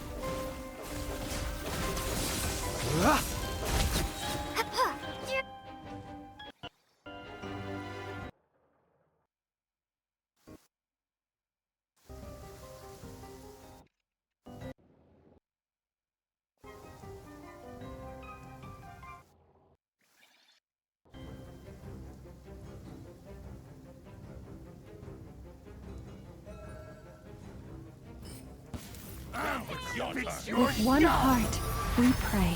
Lead. Seek within. These creatures cannot stand against us. Oh, fighting talk. Just don't let your guard down. That goes without saying. I'm hardly the risk taker in this group. Excuse me?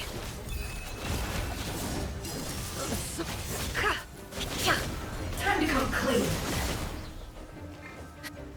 For the everlasting If Thursday is forest. correct, then it would have been just been that. Since they were all centrally aligned. You poor lost lamb. Interesting. Can't hide the truth. Time to come clean. The mystery unravels.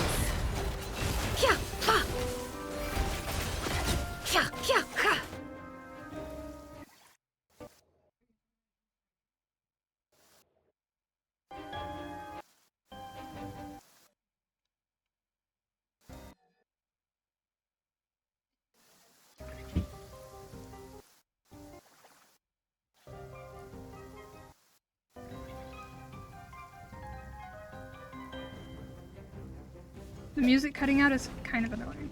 Feel this ancient power. Burst forth. Ah! Ha! A turning point in fate! Get back! That was easier than I thought. Naturally. What do you mean?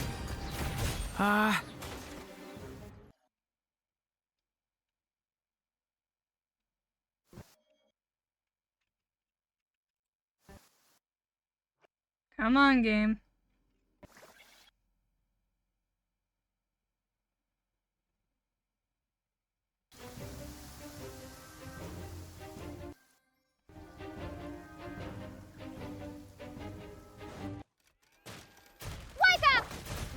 The night cometh. People have always used fire to drive away wild beasts. Wouldn't a lantern work just as well? You read my mind, my dear friend. I was just about to say that. All right then, dear friend. Bring the light. No more lies. I saw this coming. Oh, I can bring her back. Be silent. Water jet! Yeah.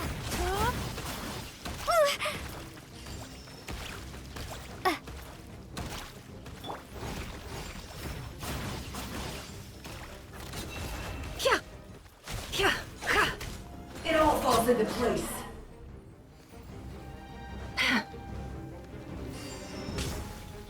Ow.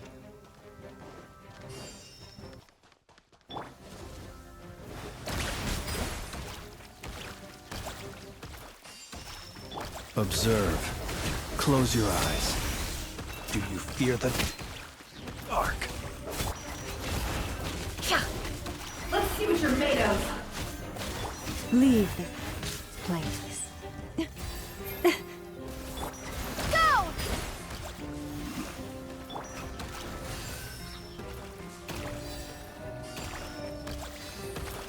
Be silent.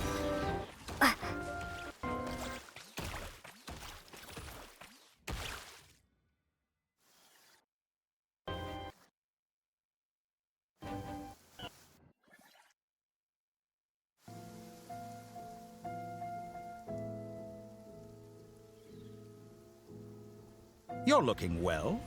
I trust you've had a good couple of days. Dottore. It's actually a good thing, in my view. If the subjects of my experiment were to die prematurely, it would throw quite a wrench in the works. And so, I must thank you all for your resilience. We are no longer on the same level, but you are nonetheless worthy of my respect. A creator god should be merciful and gracious after all. And in any case, it is only right that before I end your lives, the world is informed of the arrival of their new god.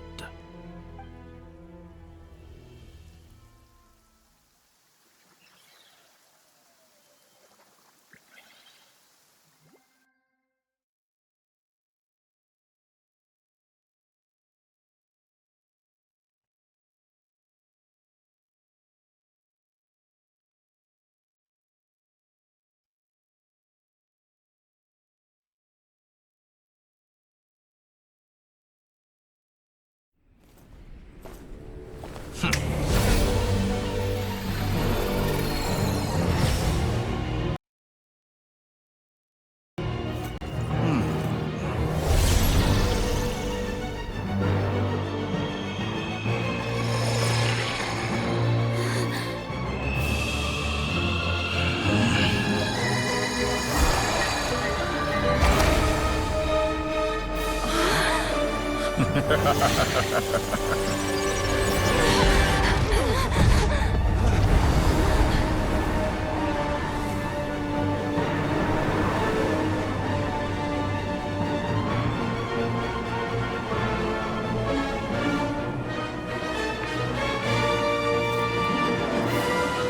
experiment begins.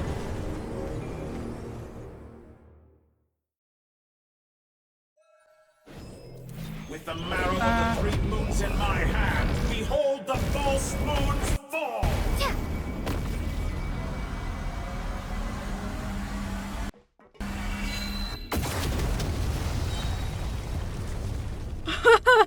What the fuck was that?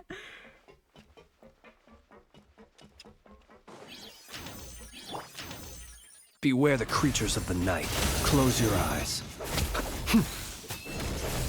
For the everlasting forest. The mystery unravels.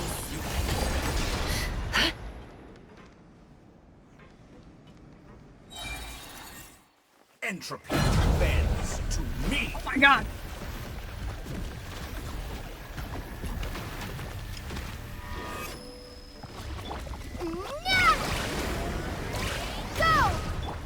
The long sleep beckons.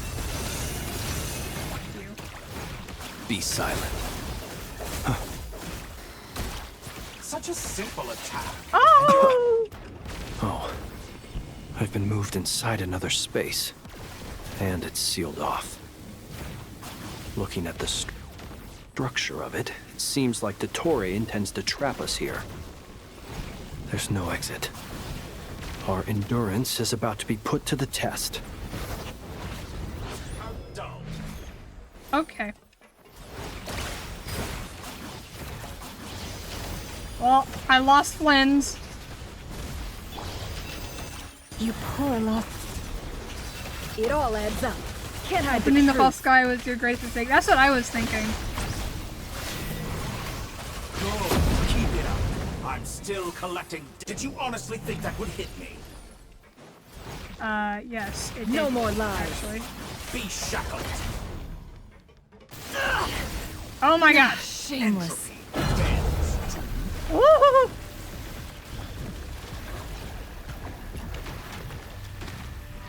We're fine. We are so fine. Ah! Pathetic. Damn it. Water jet! Forest, protect them. Cover behind the ancient moon's remnants.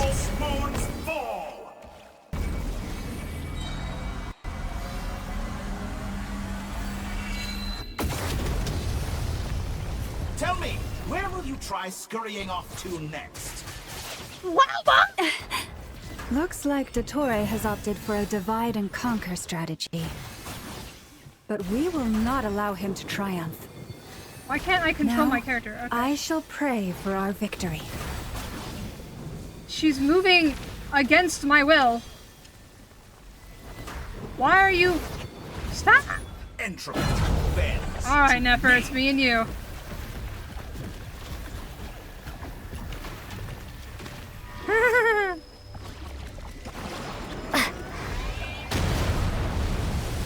Did you honestly think that would hit me? Element which one? I kinda had a similar thinking. It all Do as adds much up. as I can. Found Ah! Can't hide the truth.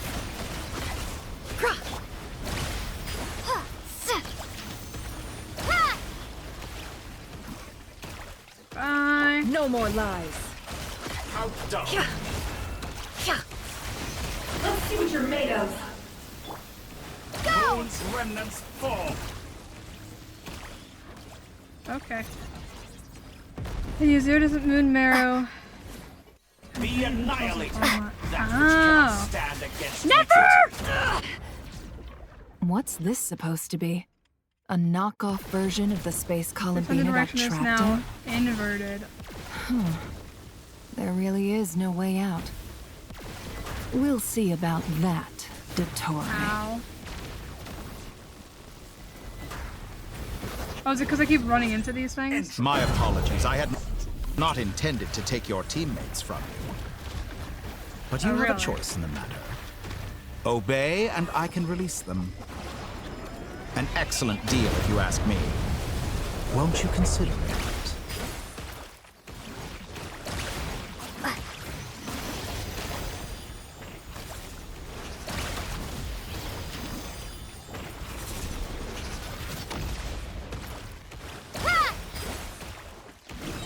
Water jet!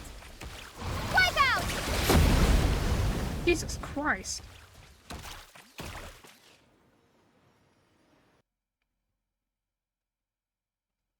I'm aware you've been working on some little tricks to surprise me with, but it appears that none of them have come to fruition. You say that. He's a really cool boss design, though. My guess would be that you're trying to bring Columbina back. But then, where is Sandrone? Or are you trying to buy time for her?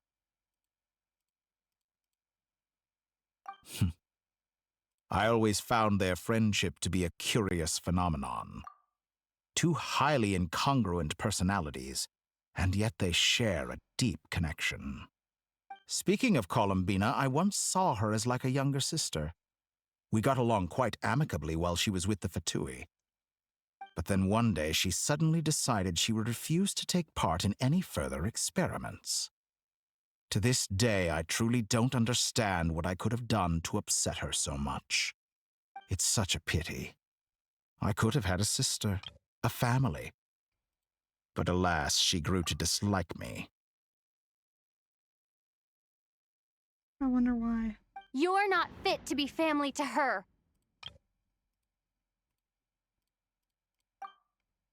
That I can't deny. So many people, all obsessed with playing out the same tired old dramas. This world is rotten to the core. And then there's you. You had every opportunity to reach the right conclusion. The thought of killing you off like this... But I maintain that I approached you in good faith, so I will offer you another chance. Will you work with me? You have until I count to 10 to make your choice. 1, 2, 3...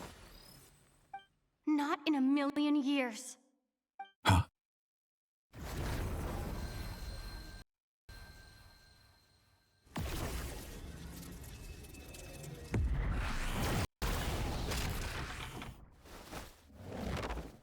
Sandrone, what a pleasant surprise.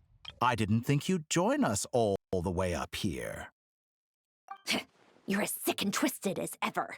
Don't fool yourself into thinking anyone's grateful for the chances you're offering them. Sandrone, but the formula hasn't finished running yet. Funnily enough, I was just discussing a collaboration opportunity with the Traveler, and then I see you, who I must say is a good example of an opportunity gone to waste. Gone to waste? I said that everyone would get one chance, and you've used yours to march right back into the lion's den.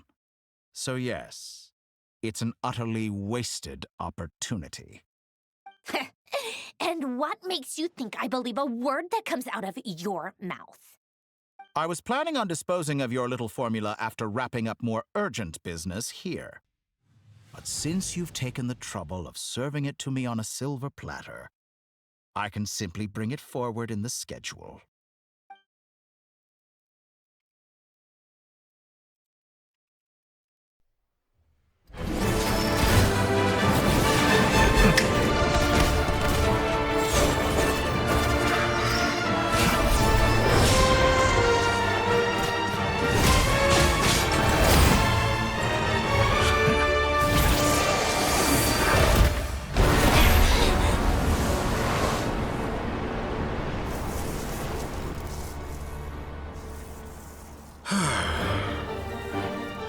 Is this your life's work? This piece of trash?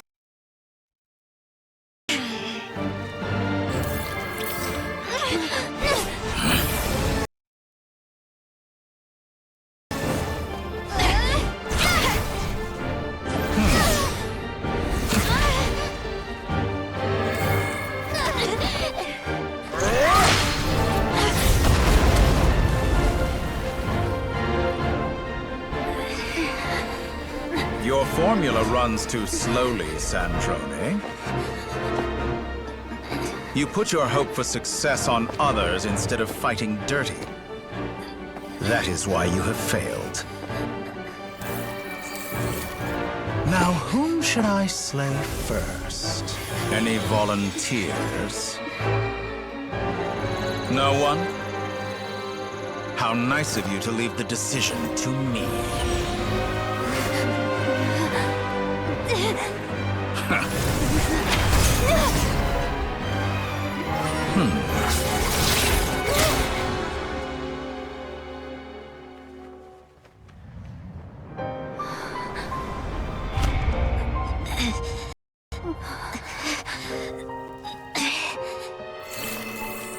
Oh, how unexpected. Sandrone, any last words for me, comrade?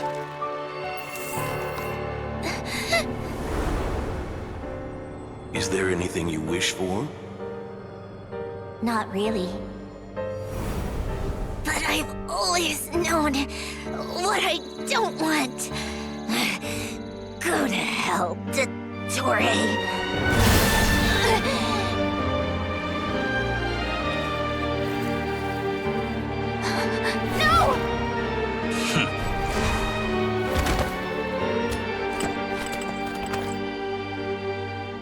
And now, you have failed.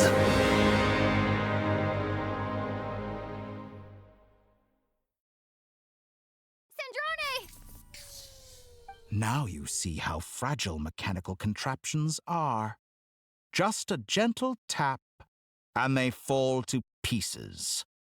However keen of an inventor Sandrone may have been, her death spells the end of the formula that was running inside her body. Of course, I have to commend her for making it this far.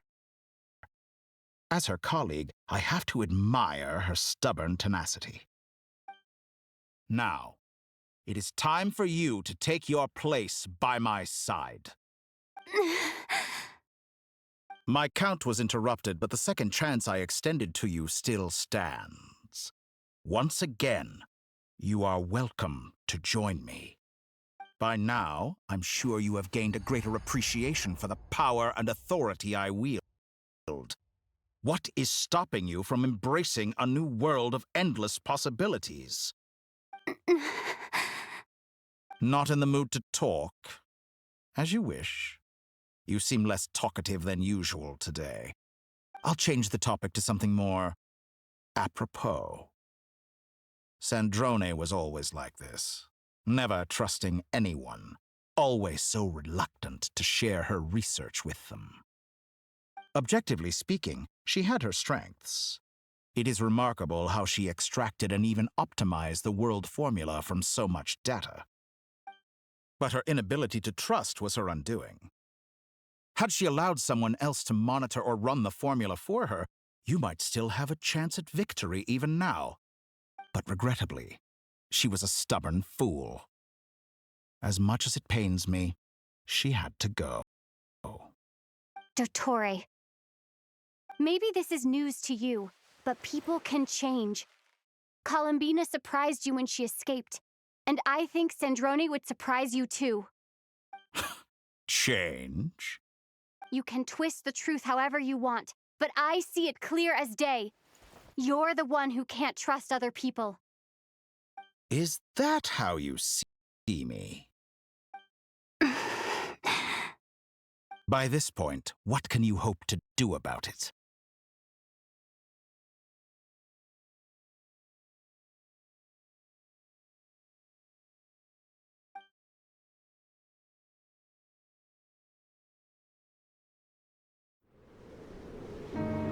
It is pointless to fight on. You've already lost.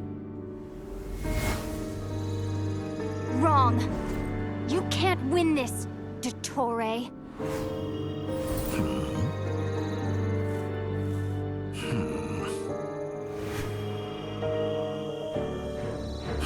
What?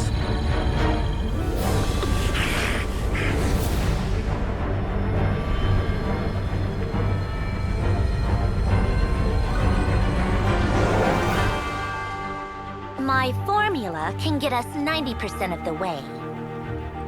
It will connect you to Columbina. Then, I will bring the formula's output to the Traveler's side. For the last 10%, do whatever it takes. Just bring the moon down.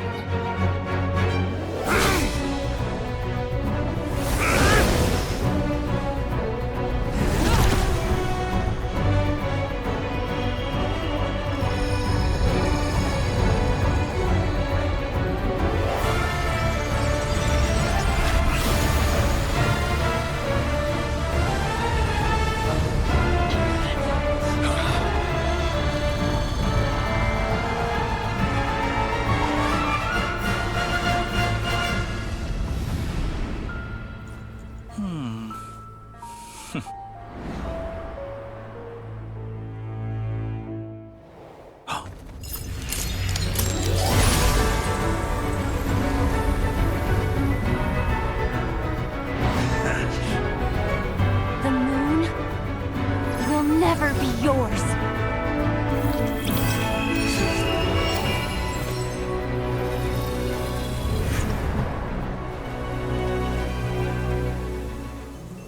I turn my body into moonlight and pour it over Nodcry.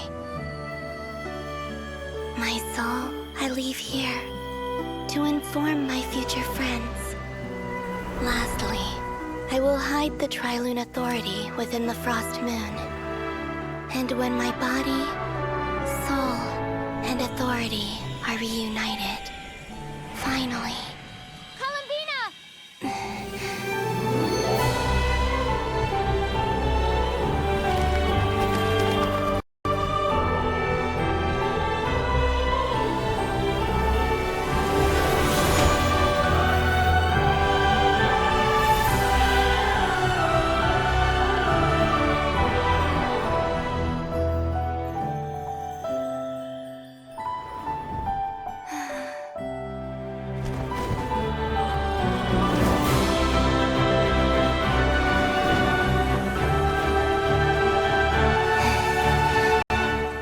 It's been too long.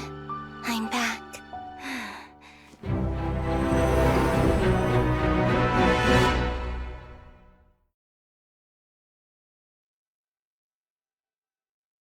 Stay focused on the battle, Traveler. What a touching reunion. Though I personally find myself repulsed by the sight of weaklings huddled together for warmth.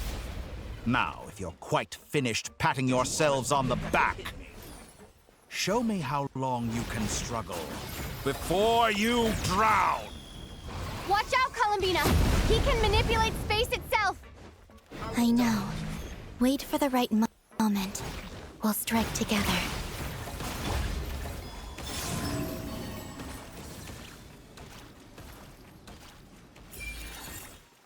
Entropy bends to me!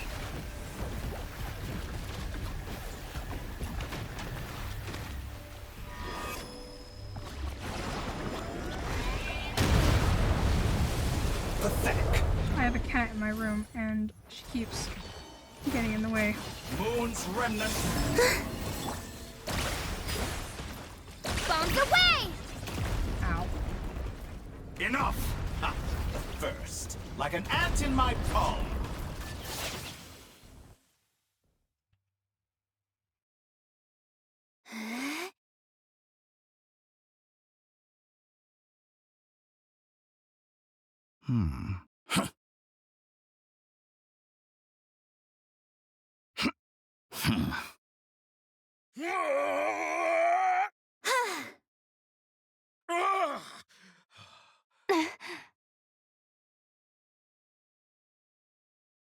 I grant you the new moon's blessing.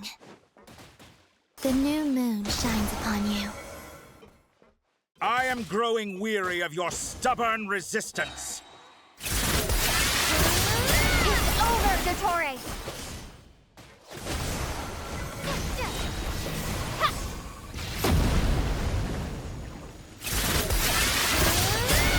Time to pay for your heinous crimes! No longer must the world cower in the cold night.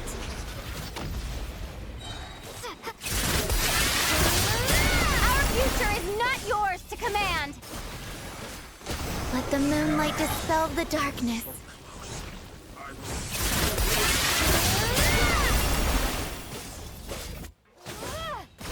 Everlasting as the moon. Rotten, decaying world!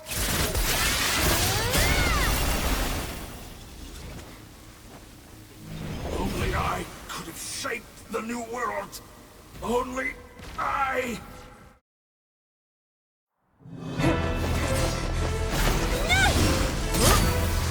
Willfully blind. How can you be so satisfied with your fate?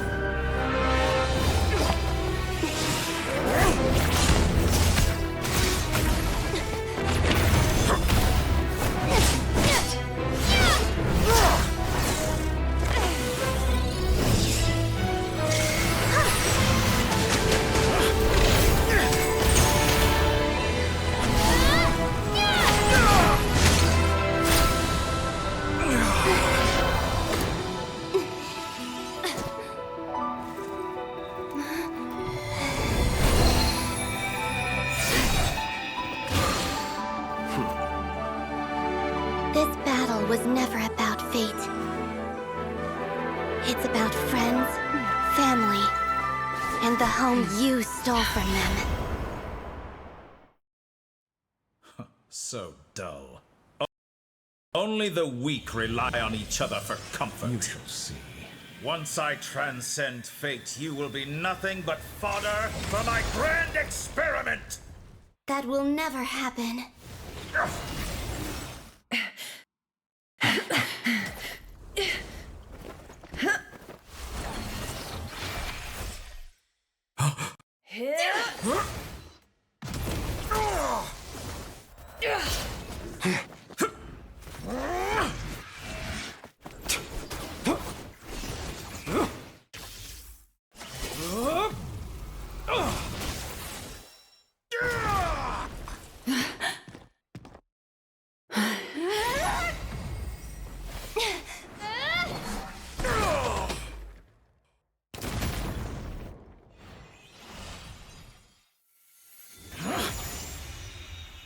Today, the moon lights up this world once more!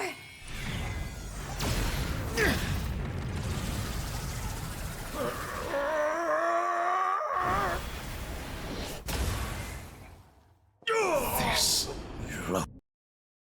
loathsome world.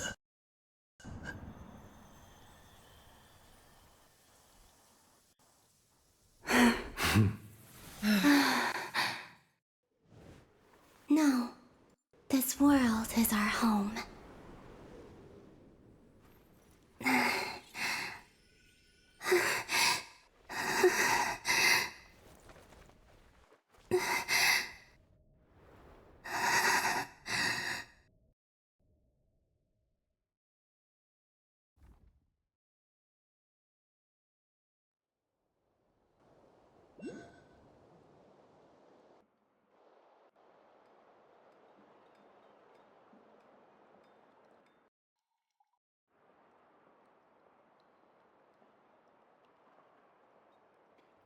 I was muted the whole time because my cat keeps crying.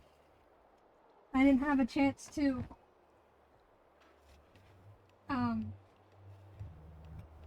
get her out because she keeps crying. What do you want, little rat?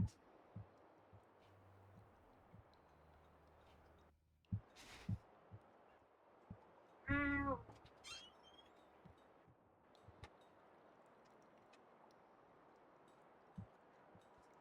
Ah. Okay. That was a lot.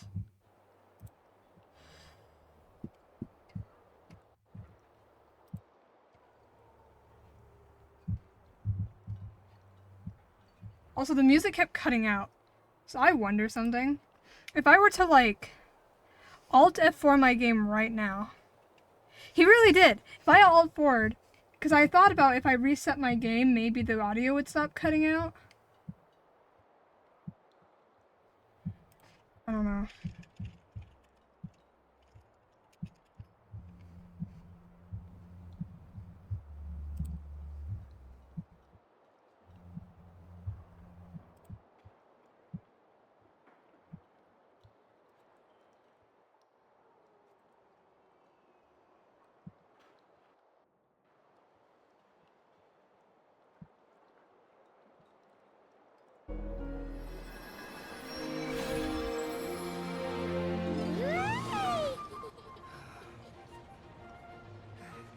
That's true.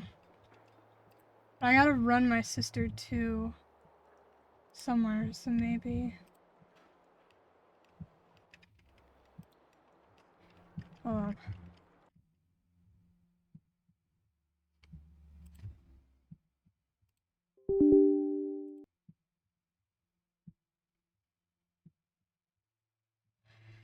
Hold on, let's switch the screen.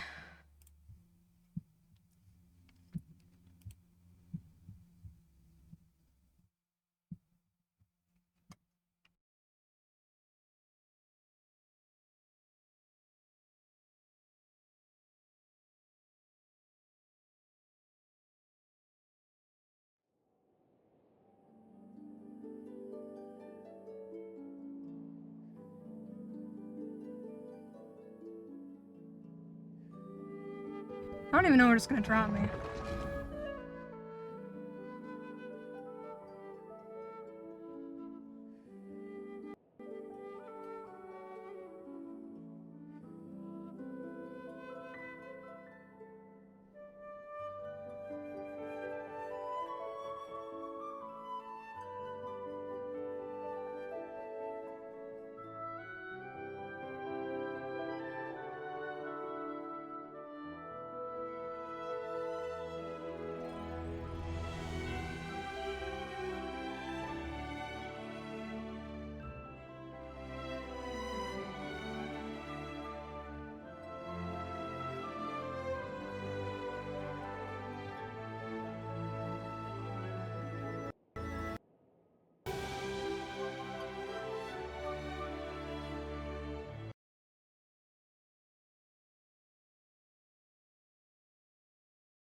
My audio's still cutting out.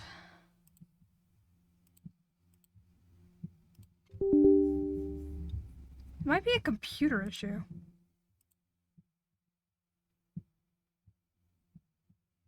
Yeah.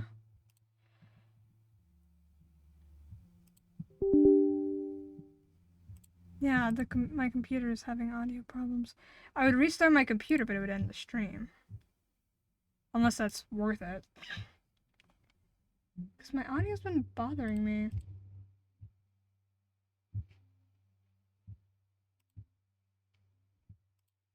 Okay, wait, let's try something else first. Before I submit to that. If I have to restart my computer, though, I might as well, like, do the thing my sister needs me to do real quick, because I don't know how long it's gonna take, and then I'll come back. Okay. Yeah.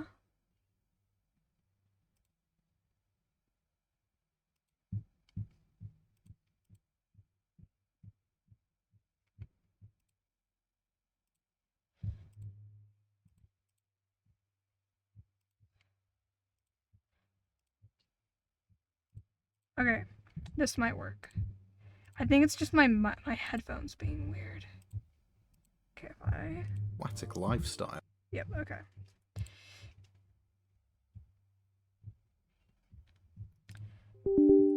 Yeah, it's just my headphones are being weird. Alright.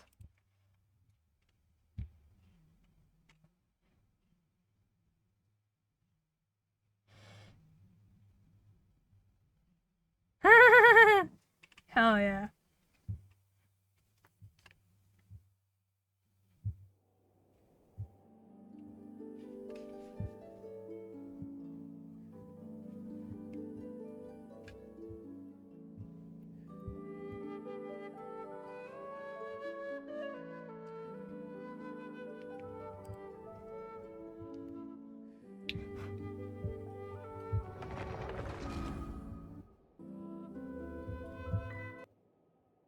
Why is it still bugging out?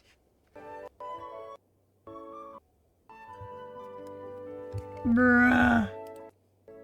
Okay, maybe it's not just my headphones. Maybe it is my computer.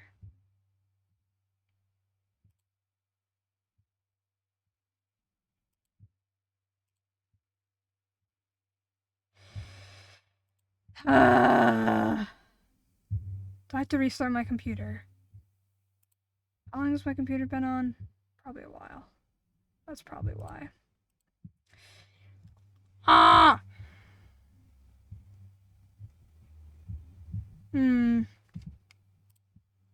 So it's just a Genshin.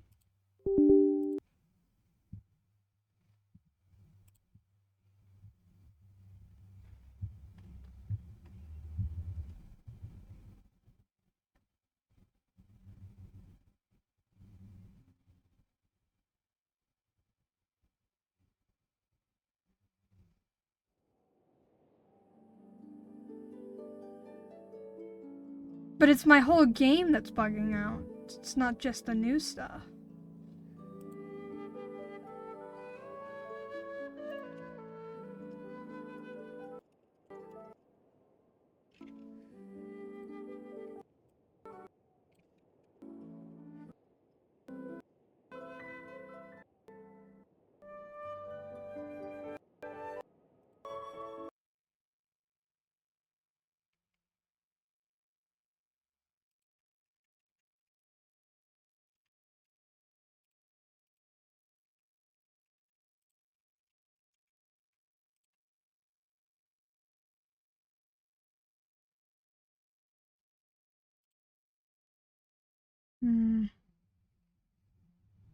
Damn.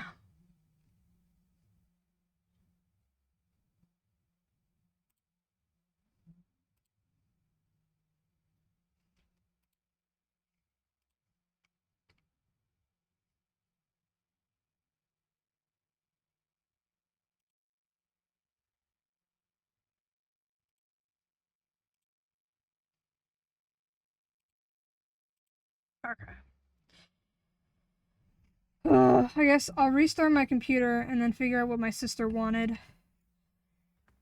That might take a minute to do that. And then we'll be back. And we'll kick his ass again. Probably. Okay, I guess I'll be back. Hopefully soon.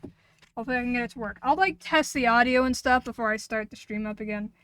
Make sure the audio doesn't bug the fuck out again. And if it keeps bugging out and all my Google searches don't fix it, then we're fucked, I guess. But we'll get to that when we get to that. I guess see you all soon.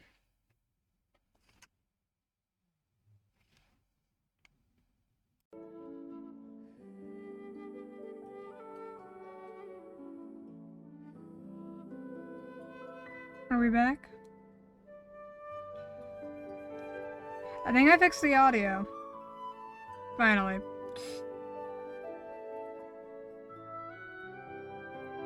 I've been sitting here on the title screen for a minute, waiting for the audio to, like, mess up or something.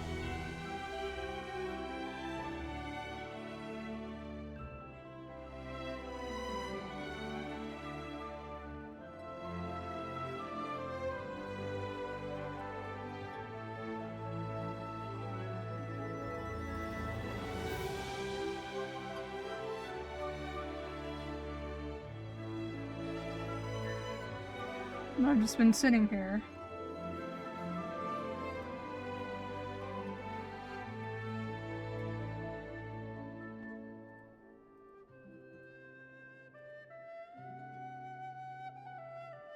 Hopefully nothing will glitch out.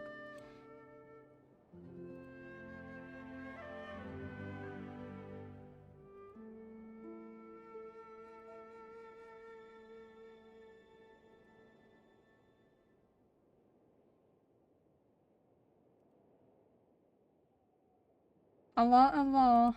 I think I fixed it. I'm hoping I fixed it. I'm kind of just like sitting here waiting for the audio to glitch out again. But it hasn't yet.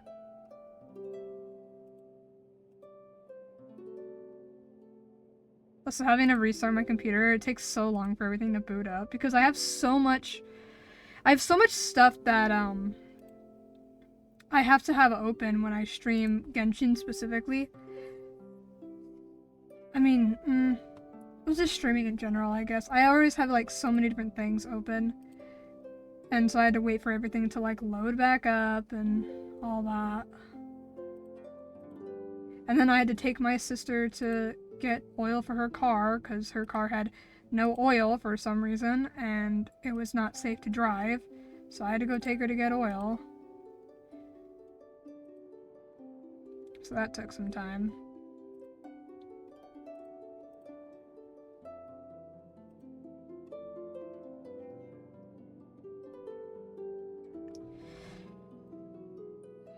Okay, I guess we'll hit play.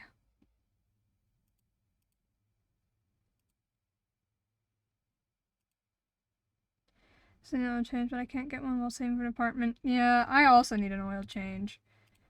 But I don't want to do it alone, so I've been waiting for when my mom is back in town to do it with me. Because I need my mom. I need my mom to hold my hand. To do simple adult things.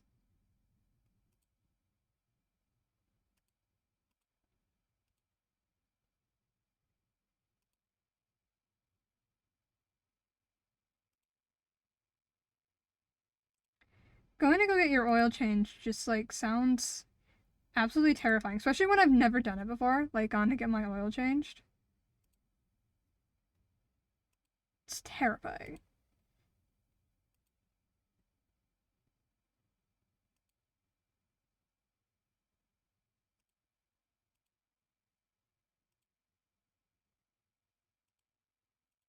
I would just sit here and wait for the thing to take a million years to load.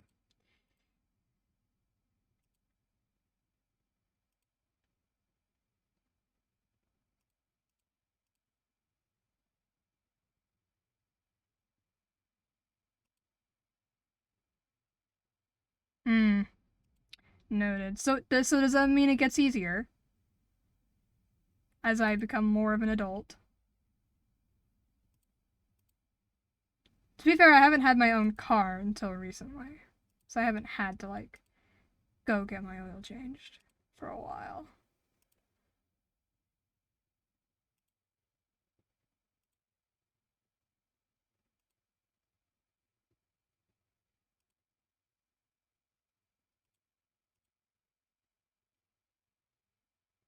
That's everything we do, not just getting our oil change. That's true. That's a very, very deep thinking.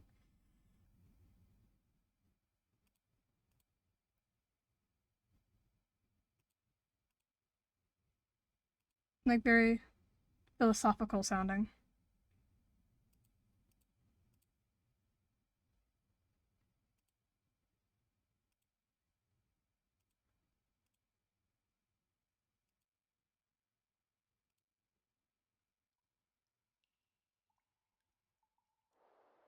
Oh god, that doesn't sound healthy for your car. After the battle, you return to Nasha Town. Scars left on Nodcry by the doctor slowly begin to heal. After learning of the crisis' end, people gradually return to Nodcry, and the frostmoon in the sky also remains within this world. No, you're doing it wrong. The moon looks like this now.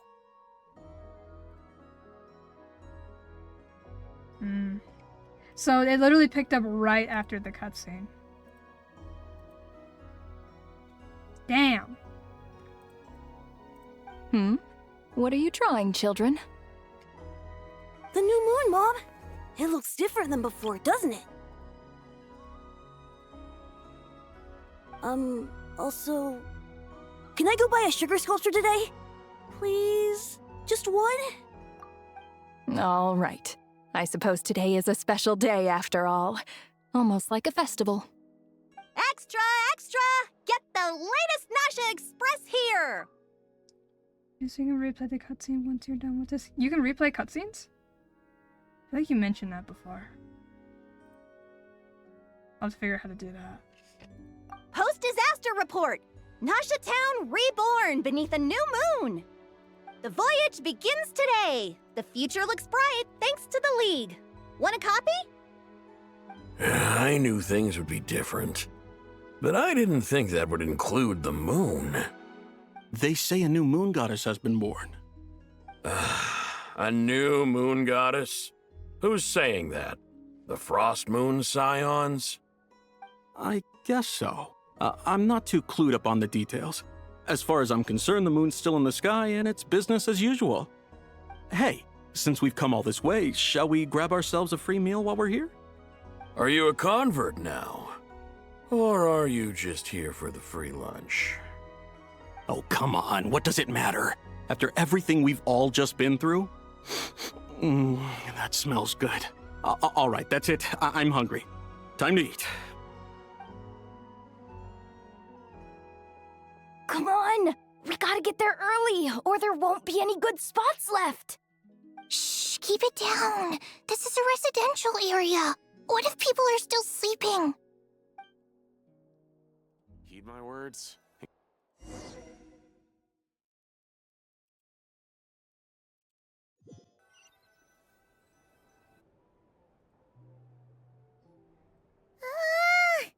Why is it so noisy outside?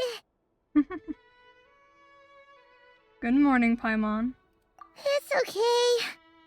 Paimon was pretty much awake anyway. It's been so long since we last had a chance to relax, huh? Feels like time is moving slower than usual. What about you? Did you rest well? Well enough. Somehow I wasn't as sleepy as much as I expected. Still winding down from everything that's happened? Or are you wondering how our friends are doing? Or is it about what Dotori said to you? Bit of everything, I think, but don't worry, I'm feeling okay. Okay, if you say so. But don't push yourself, alright? Let Paimon know if you need to talk. What we just went through was a lot. It's totally normal if you need some time to get back in your groove. Luanatar disappeared after Columbina came back. Apparently, she was part of Columbina's soul or something. Still, Paimon kind of misses Luanatar somehow. But anyway, you did great. So did Paimon. We all worked our butts off to contain this disaster, and in the end, we made it. So, chin up, Traveler. You should be proud of yourself. You're not usually this sharp when you've just woken up. Why did I use multiple dialogues? They directly use the same response? I don't know. What I find weird is when the dialogue options, like, are treated as if, like, if you said both. That's what I don't understand. Hey! Don't poke fun. You should be glad that Paimon's growing as a person. Sorry, on a more serious note, I bet you were worried about me again, weren't you? Paimon didn't think you'd mention it. I'm sorry, Paimon. You have no idea how anxious Paimon was. She was worried sick about you. So I heard. I understand how you feel. Exactly. We should definitely be able to let the Traveler, like... The Traveler should be able to, like... just talk, instead of us having to, like, click buttons over and over. Well, if you really want to show Paimon you're sorry, you're gonna need to make it up to her. You better be ready to splash out on a lavish meal. Anything for you, my treat.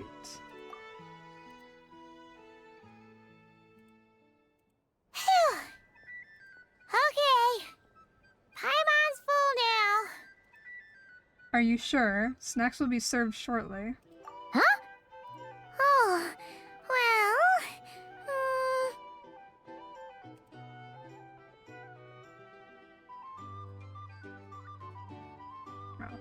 Hey there, Traveler and Paimon! Good morning! Morning, Yehoda! Here for some breakfast?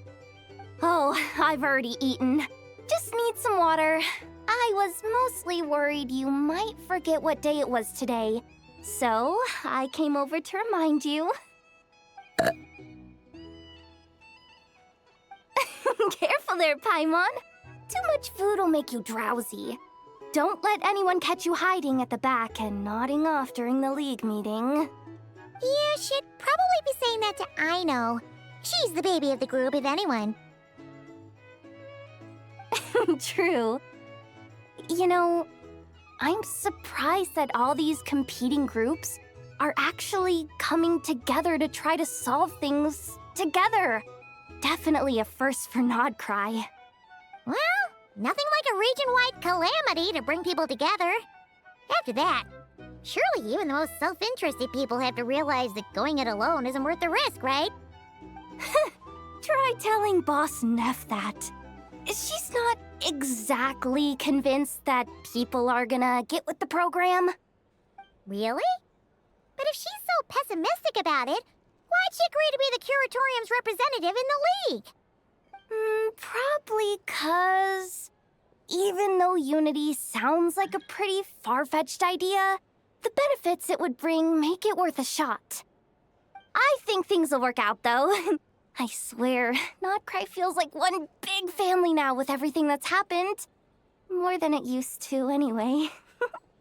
Paimon's with you on that one. And it seems like plenty of other people agree, too. Just listen to the bustling streets. All right.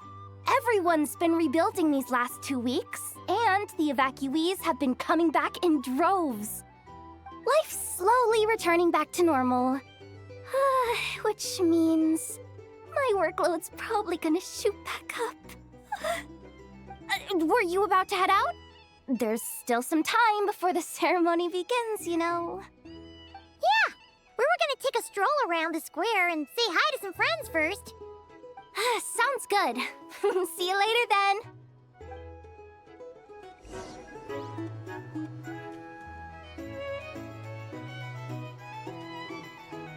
All right.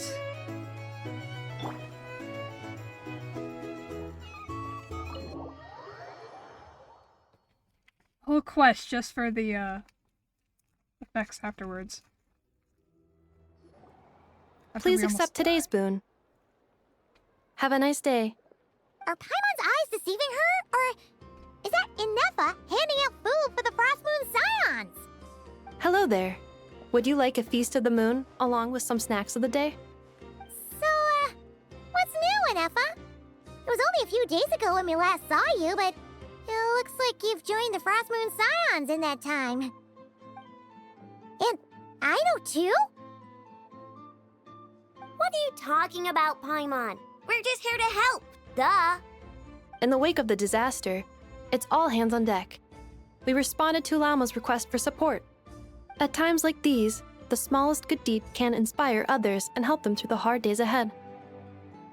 And we're using eggs and heating tubes to make that a reality, in true Kromkake Crab Shop style!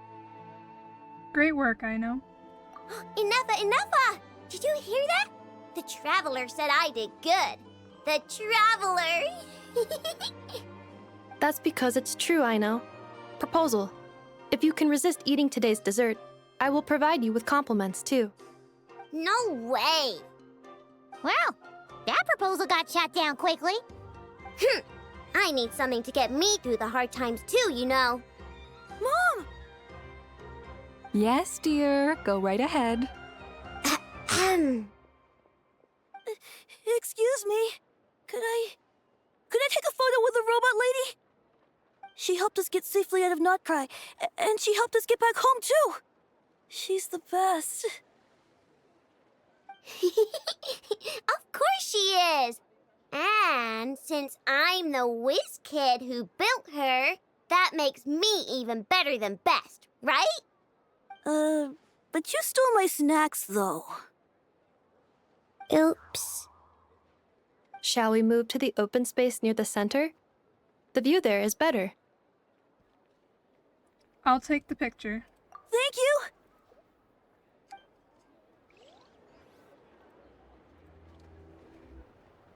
Aren't you the better pick for this job, Flint? You underestimate yourself yet again, Master Ilua. Not at all. I rarely come by Nasha Town. I don't know any of the big shots here. all in good time. Socializing is a step-by-step journey. But you're much further ahead on that road, aren't you? You're not seeing the full picture. You know the truth now. My friends do not understand my habits. There is no question about it. The Lightkeepers need a representative in the League. Someone who is upright, cares about other people, and can realize their self-worth through group action. You say it like you wouldn't make the cut. I am most flattered that you think I would. Sigh a little less, Master Ilua, and have more faith in yourself. All the Lightkeepers agree that you're a very promising young man. That is precisely why Starshina Nikita felt safe delegating such important work to you. I'm sure we all also agree that we would sooner die of dehydration than manage to wrangle anything out of you in a discussion. My apologies. I am not in the habit of bringing water with me when I go out. Whatever. I'll take the job. By the way, who else is part of this? Oh, it's quite the who's who of Nodcry. There's the Moon Chanter of the Frostmoon Scions, the boss of the Curatorium of Secrets, a representative of the Voynich Guild, and even someone from the adorable Kromkake craft shop. I'm sure you will find speaking with them to be a genuine pleasure. If you say so. I've never done this work before, so I'm honestly a little scared of making mistakes. But I'll do it. Not only is it our duty as Lightkeepers, but because I want to make Nodcry a more welcoming place. An admirable attitude to take. The beacons are lit, Itlua. We're but one step away from breaking through the blizzard. We have the chance to band together and build our shared homeland into an Elysium. This is unprecedented for Nodcry. An opportunity not to be missed. Yeah. You're right. I'll do my best. Quite a few familiar faces have arrived. Let's go, shall we?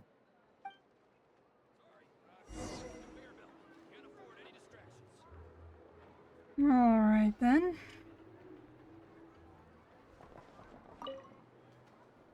You look so cool when you fly, Miss Robot, and when you use your spear, too! And even though you took my snacks, it's pretty cool that you can build stuff like this. You've got so many inventions. It's amazing! Also... Micah, we need to go now. 1 second! Please take this Feast of the Moon, as well as some snacks. Share them with your mother and your lovely family.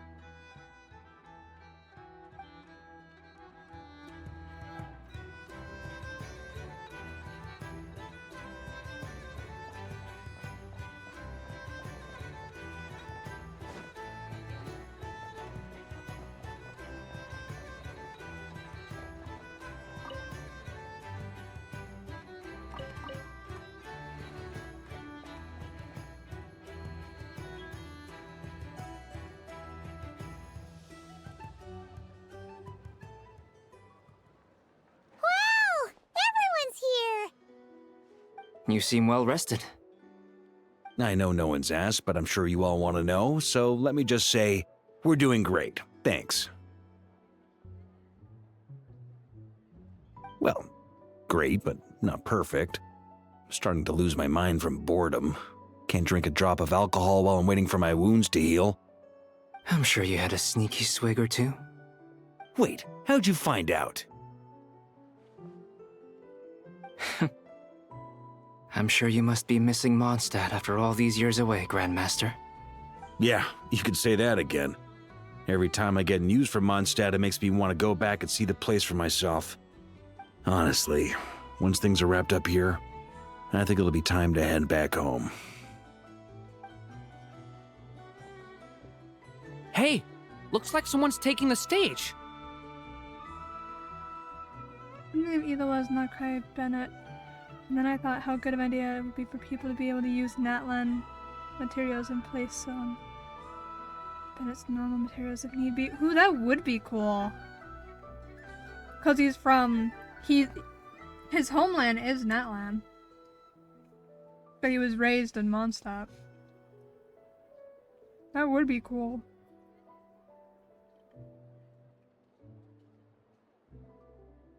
Can everyone see okay? Anyone need a boost? I'll just listen from the back. It's fine. You're taking this pretty seriously, huh, Durin? Well, it's not every day that I get the chance to see how people speak in official settings. Soak it up like a sponge. I'll make sure you get a chance to practice for yourself later down the line. Actually, I know just the thing. You can debrief the Knights of Favonius for me. Mr. Varka, are you forgetting that I'm not a Knight of Favonius? I can knight you. Any particular title you'd like? Is he joking? I really can't tell. You'll have to figure this one out for yourself. It'll be a good learning experience. It is my honor to host the opening ceremony for the League, and to have this opportunity to speak to you all in my capacity as Voynich Guild representative. Could this person also have been pushed onto the big stage by the real big shots? Guess I'm not the only one then. We come here today, having weathered the trials and hardships of yesterday, and having learned from them the importance of unity and cooperation. My first thought when Varka said that was Paimon.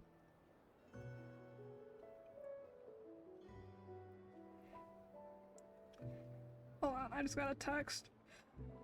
A text that I've been waiting all day for! I was into Paimon when he said that, though.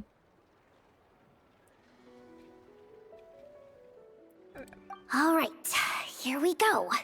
Uh-oh, looks like Aino's off in Dreamland already. Wait, Boss is looking kinda drowsy too. What's up with her? Come on, get the speech over with already.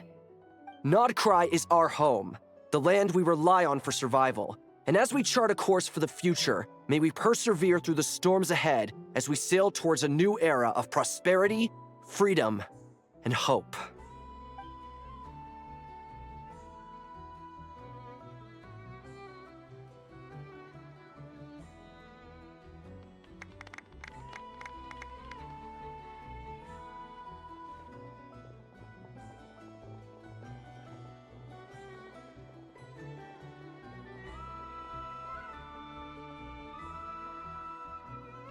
Looks like we'll have more opportunities to travel in the future. I'm sure you'll cope, Lady Moonchanter, given how fleet of foot you are. My first thought was a general question, but then Durin responded immediately. Durin's just a funny little dude. He's just a funny little guy. You know, with the way that his character model is, you would expect him to have more of like a emo kind of personality, kind of like Xiao. But then you actually like hear him talking, you're like, "Aw, he's just a little guy."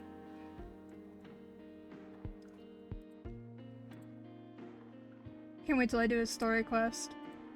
Maybe he'll be more emo in his story quest. I don't know. He could be a cute little guy who just looks like he would be emo as hell.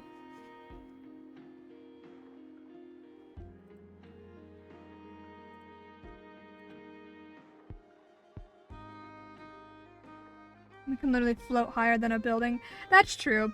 Paimon just like chooses to like float by people. Years old. That's also true. Oh, his age is a bit of an interesting topic. Because he's like not really that old. But his like mental maturity is that of like, I would say like a teenager. I guess. Even though he's like would still be considered like a toddler in human years. The world of a the logic of a magical world. Truly. Unfortunately, I suspect I'll be too busy at the curatorium to act as your host. We have a busy schedule, not to mention an international network of contacts to manage. It'll be all right. I'll just check your schedule with Yehoda well in advance. And if she's not available, I can simply ask Ashru. You... So giving my employees extra workload isn't enough for you? You're really going to drag my cat into this too? I thought you'd approve. Aren't you forever increasing your employees' workloads? That's a bold statement. Are all the Frostmoon Scions feeling more audacious now that your moon goddess has returned? Columbina's return has brought joy to all who care about her. That includes both you and me. As for the Frostmoon Scions, we are learning how to thrive independently, without relying on the moon goddess. It is up to us to make our home a more livable place. Joining the League is one of the steps we are trying towards that end. I like the word try. It's nice and non-committal. You can opt out at any time and still say you tried. You don't see a bright future for the Frostmoon Scions? Or did you mean the League? I'm just not as optimistic as you.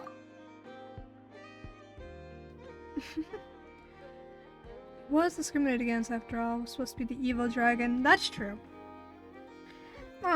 He's a funny little guy. Hardships accelerate mental maturity.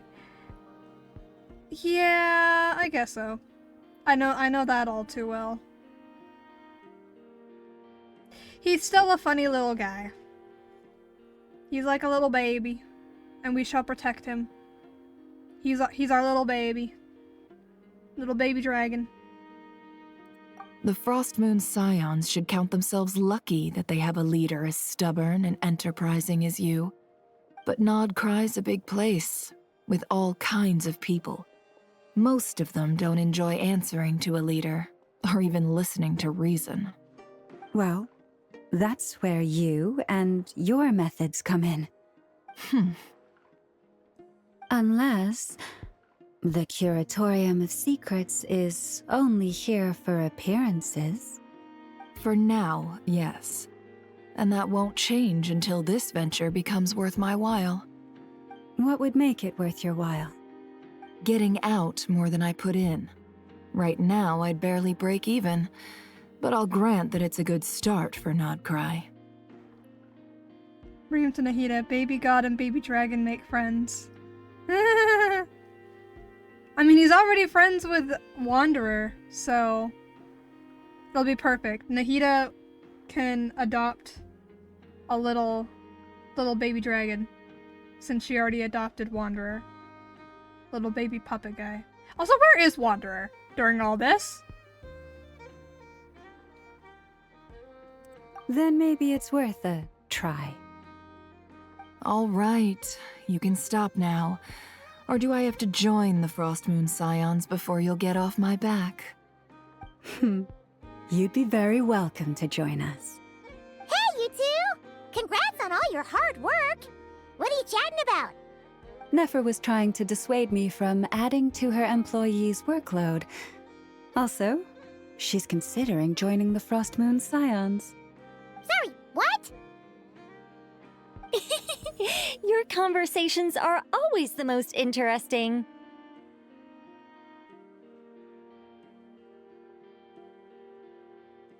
Would you two care to join me for some tea before heading to your next destination?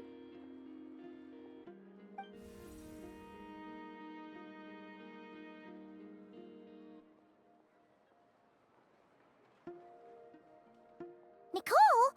Wait, where are you? Aren't you gonna show up today?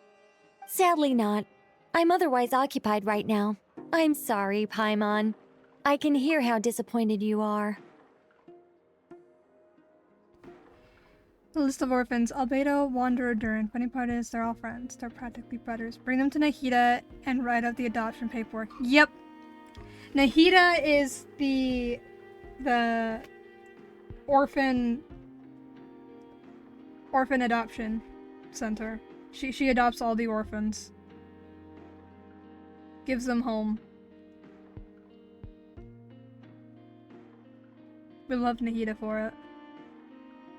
If it's any consolation, let me say that how things appear on the surface is a far cry from what they are at their core. Perhaps you'll feel better if you focus on the fact you have a special line of communication with the great mage herself. Okay? Has something happened? No, or not yet, anyway. Well, that's not ominous at all. Nahida the baby god gives home to baby artificial life forms. Oh yeah, they are all artificial life forms. Interesting. I see a pattern there.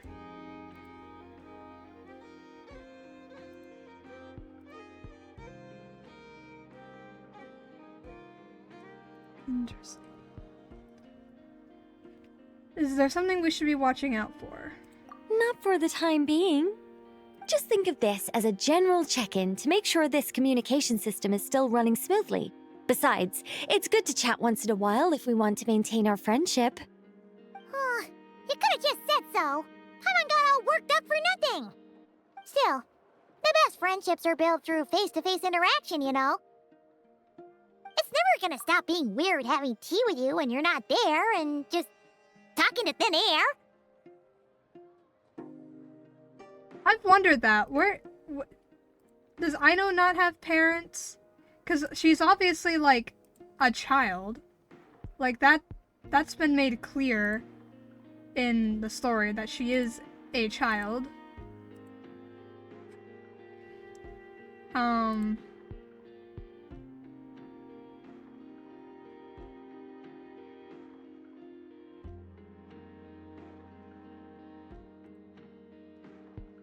I don't know, cause Anefa's the one that cares after, that like looks after her too, but she made Anefa, so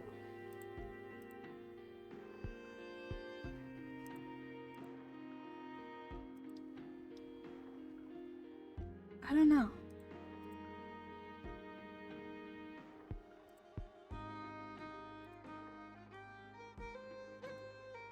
Should I Google this?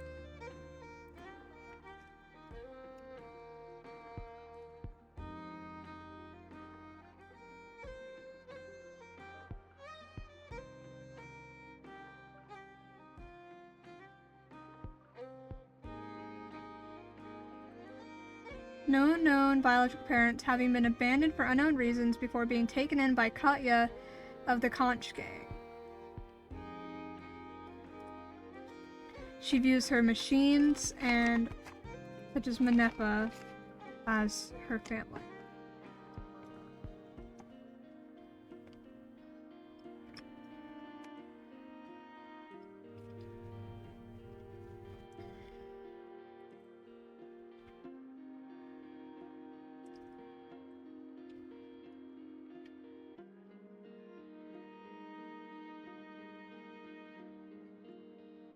It quite literally says on the wiki that she's an orphan. That's sad.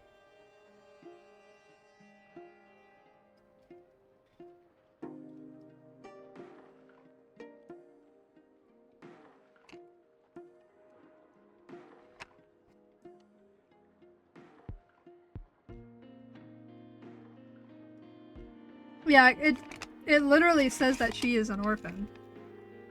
Interesting.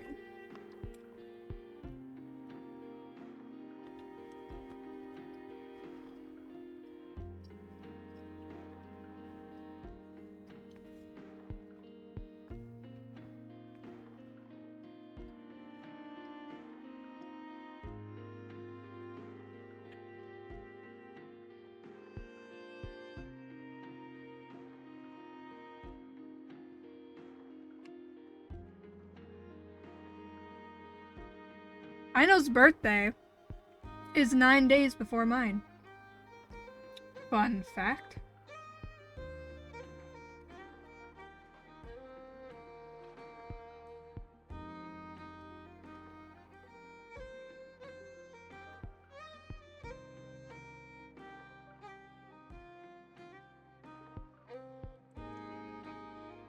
Wait, isn't Sayu also a child?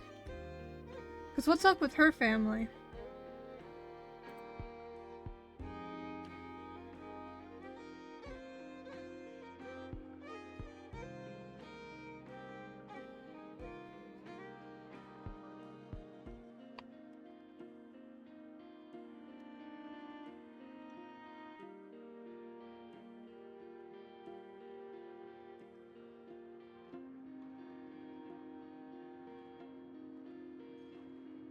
Could she, like, abandon her family or something? I don't know. I don't really know how that works.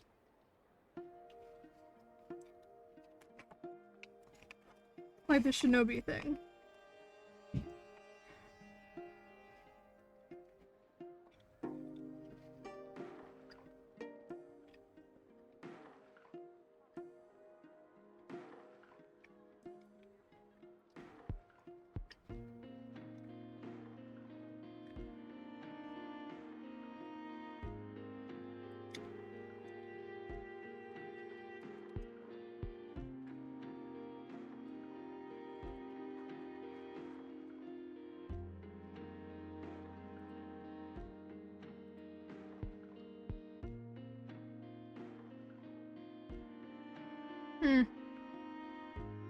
All right, fair point. I'll bear that in mind for next time. Mind if I ask what's keeping you occupied? Yeah. Any update on that crisis at the world's borders? Alice just informed me that they had their work cut out for them. And now everyone's thoroughly exhausted. But they did finally get things back under control. Still, we can't let our guard down yet. The disruption caused by this disaster has made Teyvat easier to detect from the outside universe. She plans to wait for things to stabilize, then reschedule her Mondstadt vacation plans. As for me, I agree with Hat Guy's perspective. This is a time when many new variables are emerging, and the situation is changing constantly. Plus, most of this change is for the worse. We have to remain vigilant and ensure that the embers of chaos are not rekindled.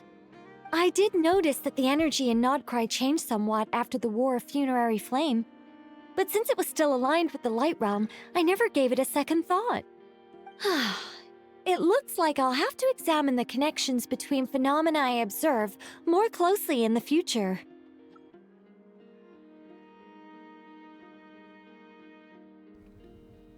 Oh my gosh, was having high sleep, I'll sleep, Prince Banner eventually came up. Probably. That's the best explanation we can come up with, I think.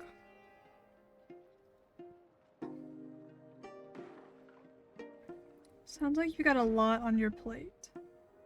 Just doing my duty. It's more or less second nature by now. Of course. To give you the full picture, I'd have to start with the substance from which angels were formed. Never mind. Paimon's right. Showing off my knowledge would be much more satisfying in person. By the way, you did receive the gifts from the Hexen Circle, yes? I'm not trying to claim credit or anything, but my pride demands that I at least mention it. They're quite similar to the protective talisman that Alice gave Dory, but with some very special enhancements. Oh! So that's what kept our friends safe when Dotori trapped them. Indeed. We went to great lengths to make sure they were invisible to his eyes. I see, thank you.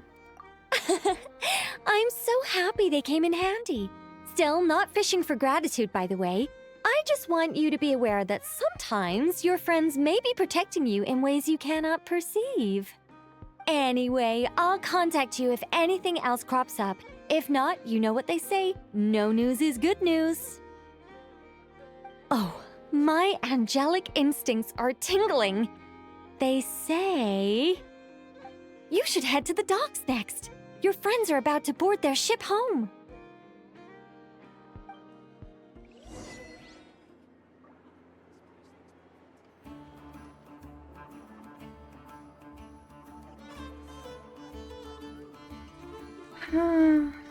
One big family? Ah, I didn't know that. Wishing for gratitude? Yeah. I like Nicole though. She's fun. Also an angel. No! I don't want to talk to the random children.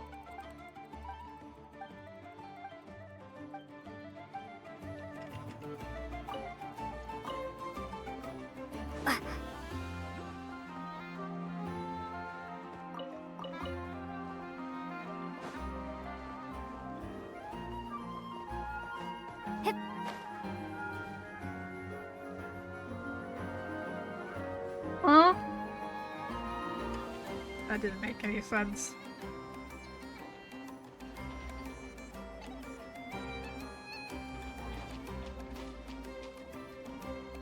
Also, who's sailing home? The Mondstadt people?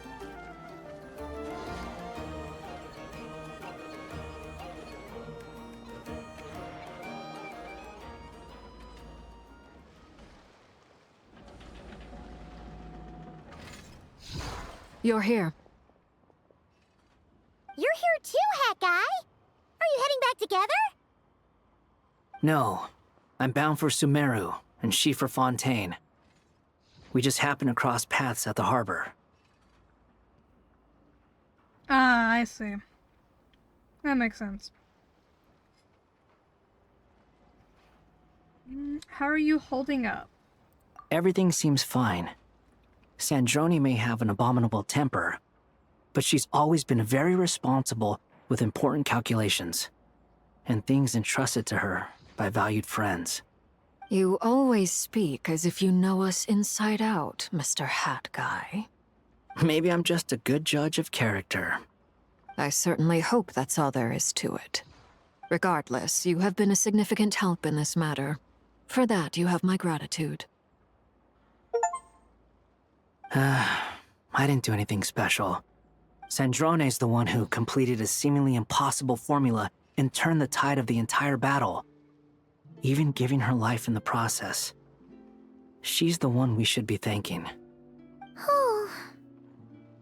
Even we were unaware that Sandrone had hidden the real formula inside Polonia's body. She managed to fool Dottore into thinking the formula was running in her system by installing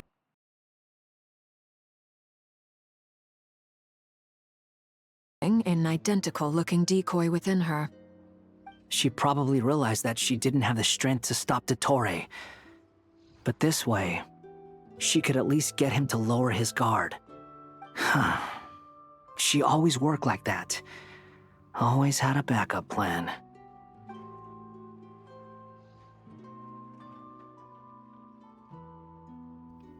What will happen to her body? Well, that's why I'm traveling to Fontaine.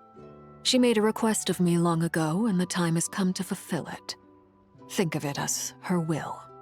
What was the request? She said that should she ever fail in a mission, she'd like me to deliver her core and Polonia's to the Fontaine Research Institute. She also mentioned that she had made arrangements for people there to set her affairs in order. Some of her personal effects, such as her notes, were left to me. I've decided to take them back to the House of the Hearth, for safekeeping primarily, but also as mementos, I suppose. However, there is one book among them that I'd like to leave in your care. I'll have someone deliver it to your residence at the flagship at a later date. Sure, I know. Could figure it out easily. Does Columbina know about this? No. I was specifically warned not to tell her. This is her last wish, and I will abide by it. Is this also some kind of backup plan? I can only hope so, but none of us here can know for certain. I bade farewell to Columbina earlier today. As promised, she turned the iridescent moon's marrow over to me. She spent a long time with Sandrone's body, saying her goodbyes. Oh, is she alright? Sandrone's passing has left a great wound in all of our hearts. It will take time to heal. But Columbina surprised me. She offered me some words of comfort before I departed. Despite being grief-stricken herself, she showed an awareness of the feelings of others around her. She never used to act like this. Clearly, she has grown. And I suspect that we have you to thank for much of the change we are seeing in her. It was a group effort by all of her friends. Huh. After these recent events, the Tsaritsa has revoked the Pale Star Edict. Snezhnaya now realizes that the arrest warrant for Columbina was just a ploy by Dottore, who coveted her powers. I shall return to Nodcry to see her as soon as I find the time. I hope that from now on, she too will explore more of the world.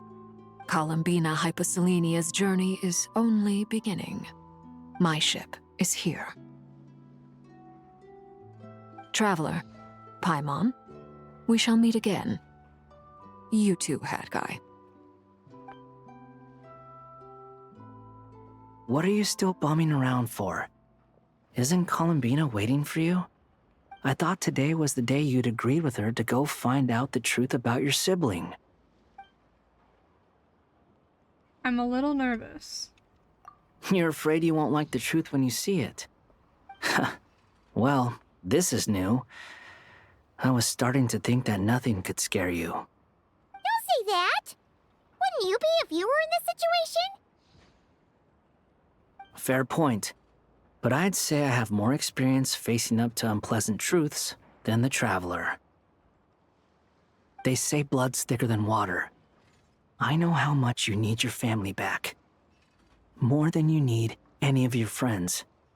And I'm sure that all your real friends understand that too.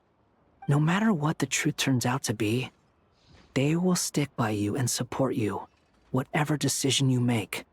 Finding the truth is important.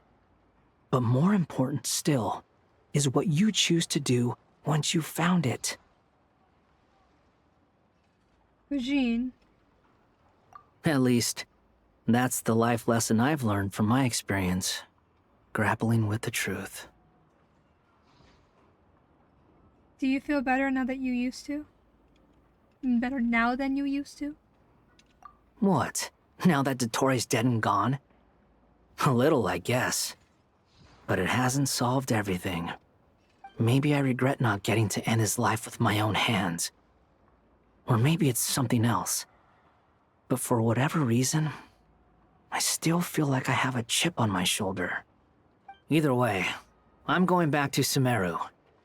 Lesser Lord Kusanali is gonna need help dealing with all the chaos Dottore left in his wake. Not just from this incident, but everything he did in the past, too. You should continue with your journey, as you've always done. Who knows? Maybe we'll meet again someplace else.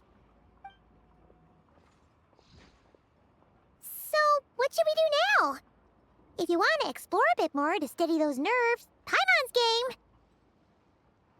After all, when Columbina said she knew where your ship was hidden, Paimon promised to give you two some alone time with the truth. It hasn't been all that long since we were last apart, sure, but with Columbina there, Paimon's sure things will be just dandy. Paimon, thank you. Ain't no biggie. Paimon might be all about that food and fun, but she knows how to do right by people. Paimon's sure you'd prefer to digest the news about your brother in peace. But, no matter what you see, just know you can share it with Paimon. Of course, as long as it's not super private. If you can't make sense of something, let's give it some thought together. And even if we both can't figure it out, Paimon can at least treat you to a nice meal. Who am I to refuse you, Paimon? Glad to hear it. Feel better now? Yes, much better. Alrighty. Next up, time to meet with Columbina. Four Horsemen of Rebuilding Sandrone. I know Shilonim, Kave, and Wanderer. Hell yeah. Get them all together, and we'll fix Sandrone. She was growing on me, too. And then she just goes ahead and dies. Alright, then.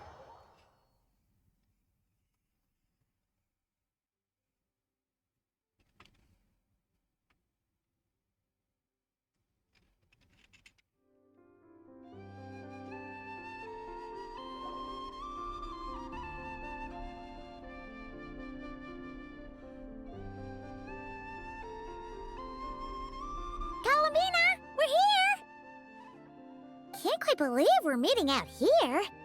We've gotten used to walking over to Silver Moon Hall whenever we go see you. Well, you're still welcome to go there whenever you want to see me. It's just, now that it's all over, I've decided to make some changes.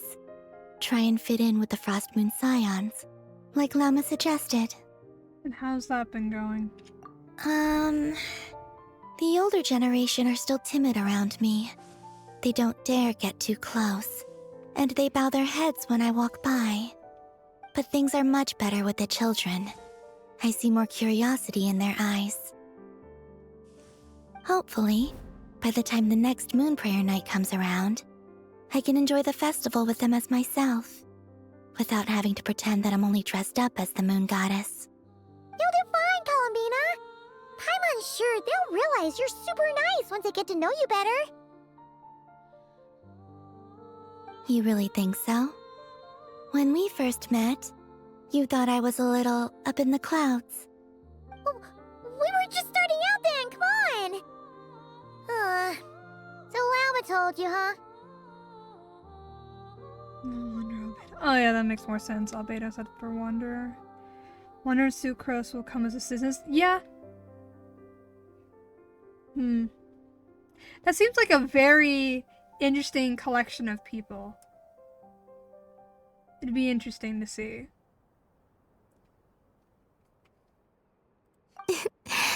I'm only teasing. I know that I have you to thank for pulling me back down to solid ground. It feels good to finally stand firm on the earth where I was born. Oh, that's great! Oh, you can have this back now. Thank you. I'll make sure not to lose it this time. Well then, are you ready? Ether, what happened to our spaceship back then? Why did you leave? It's time to learn the truth at last. I'm ready as I'll ever be. Good. Then let me open the way for you.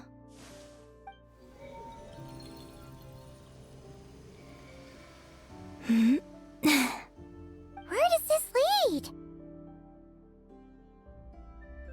To our shared destination. Huh? Do you remember me telling you about my missing prologue back when we just met? I said that my story began on the moon. But while I was inside the moon's reflection, I realized that my prologue was really hidden in the future. I just had yet to discover it at that point. The story of the time before I was born was in fact the story of my distant future.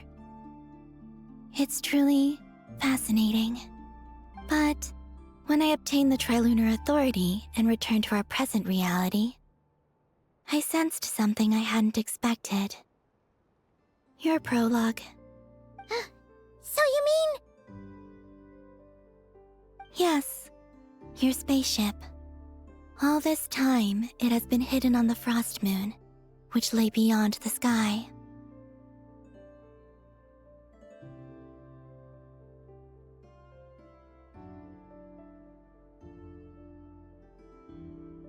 Yeah, that sounds like a pretty cushy setup. The personality of everybody all mixed together would seem interesting. But I'm sure they could all do it if Genshin wants to take power up.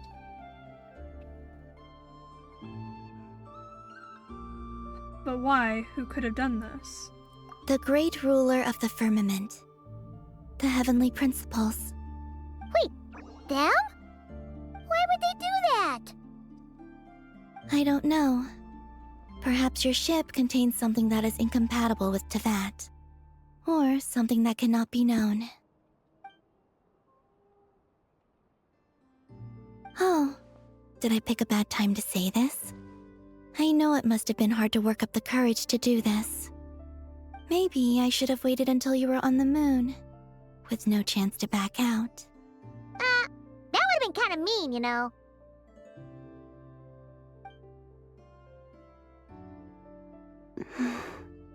Take me there. Oh?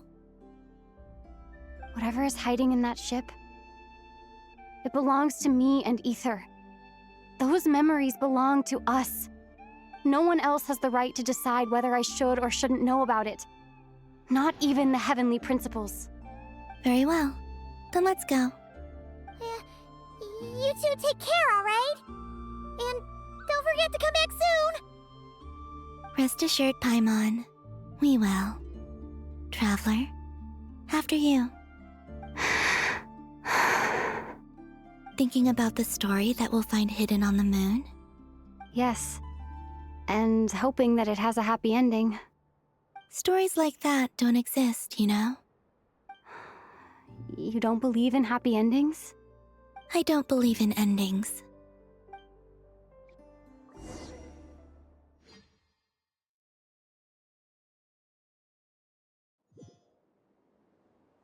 Where am I? This is the pathway I built between Teyvat and the Frost Moon. The moon is very far away from us, so it could be a long journey.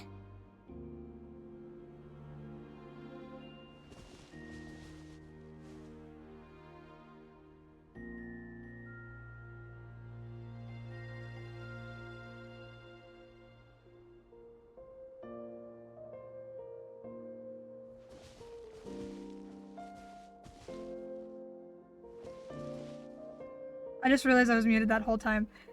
Yeah, that's a very good reason for them to not have destroyed the Frost Moon. Also, this music is like really nice. Can't turn it up. I just want to sit with this music for a minute.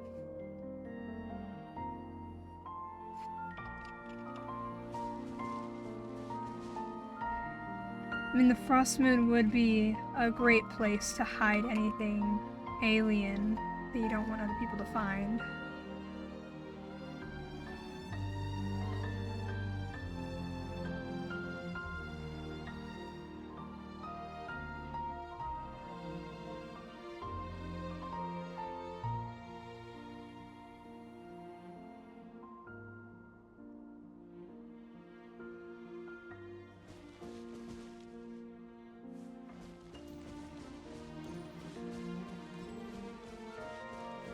After I obtained the Trilunar Authority, I unwittingly saw past events from many of my friends' lives. One was Lauma. She was so young when they chose her to be the Moon Chanter. From then on, the Frost Moon Scions looked to her to bring messages from their goddess. But, for better or worse, I had left Hisi Island before she was ever born. It was not until much, much later that she met me. I think it's for the best. Because of the way things turned out, you had the opportunity to become friends. You're right. In that sense, I think we were both very lucky.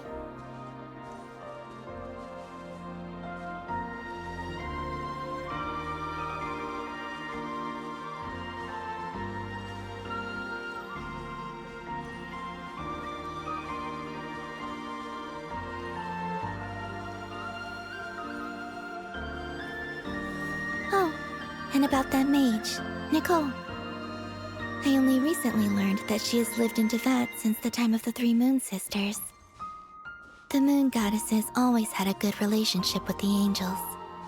I suppose our friendship continues that tradition.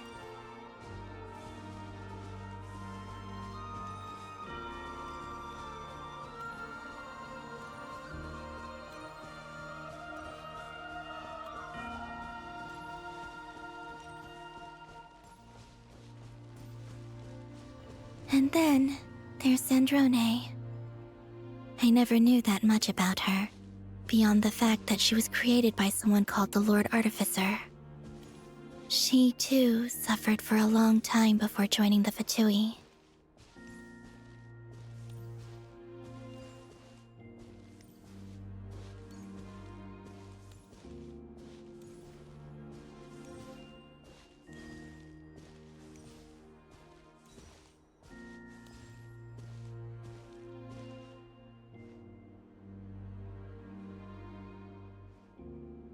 How I wish I could talk to her again.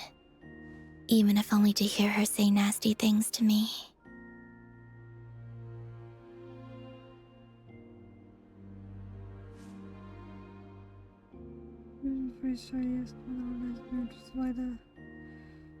No one the moon's ever destroyed. We just don't know for sure why the frost moon was spared. Right. Although it does make sense to leave one of the moons so that they could hide alien things.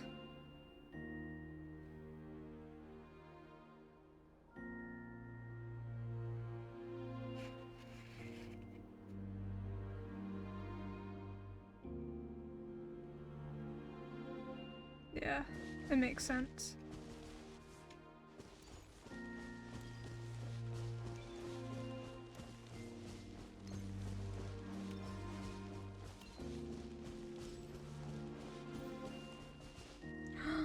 It's me. Also, I saw your sibling's story. I'm afraid I didn't see much. It seems that he rarely came to the surface where the moonlight shines. But I did notice that back when you first set out on your journey, he would often appear nearby, gazing at you from afar with a guilty look in his eyes. Ether. Let us speak no more of the past. I probably shouldn't reveal so much about my friends. It's not my place. Let the moonlight carry us forth. We are very close now.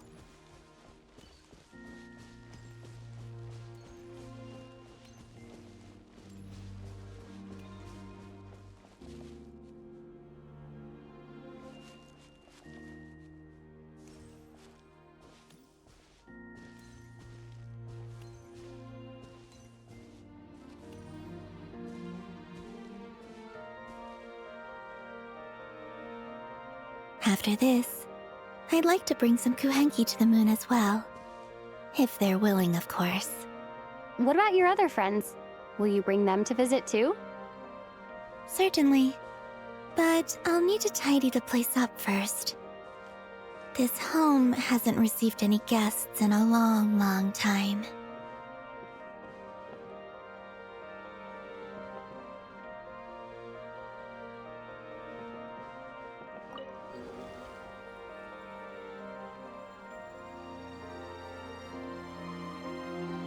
I remember writing something similar with you on Moon Prayer Night. I believe it was called...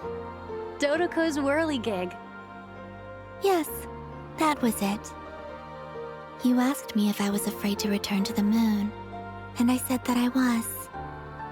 The idea that I had gained something precious, only to lose it so quickly. That frightened me. But I'm not afraid anymore. Besides, this time, we're traveling together.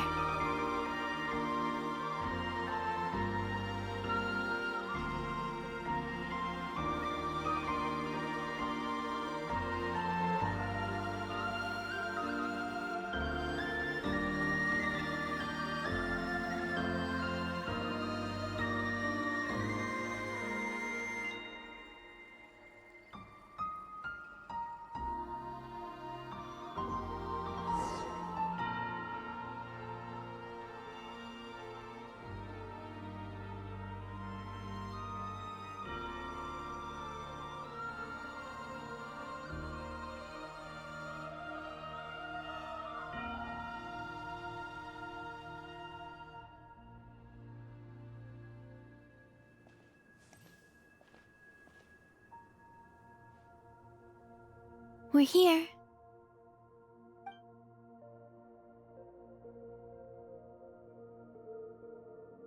Over there.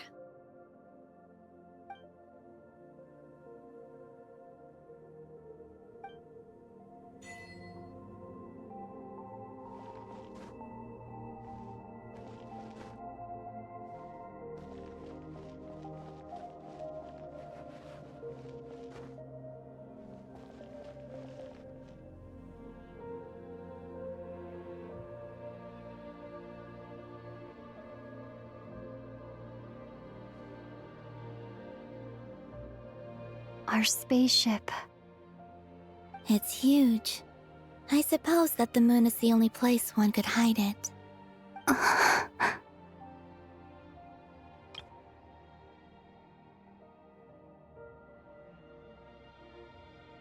It'll be alright. Huh? The way you feel in this moment, I went through it too, on Moon Prayer Night. The door was right in front of me, but I struggled to find the courage to step through. Solitude for me once meant living a life in which even I was absent. Before I met you, that was the only life I knew. But that night, solitude meant throwing away the life I had gained after meeting all of you. Columbina. Go. Retrieve the part of your life that was once lost. Trust me, you will lose nothing by doing so. Look, Tevat is right there. All of our friends are down there, waiting for us. You're right. Thanks, Columbina.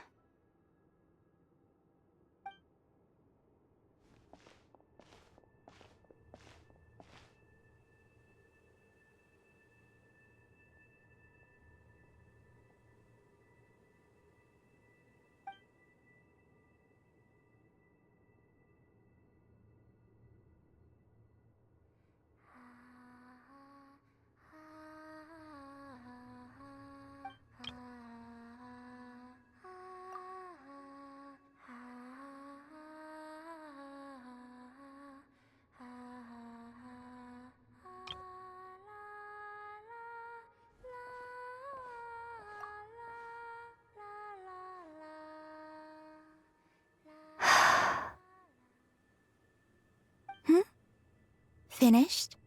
Yeah. Why did you take your eye mask off? Well, since my return, I've decided to take more opportunities to see the world with my own eyes. Besides, I've always wondered how Tevat looks from the moon.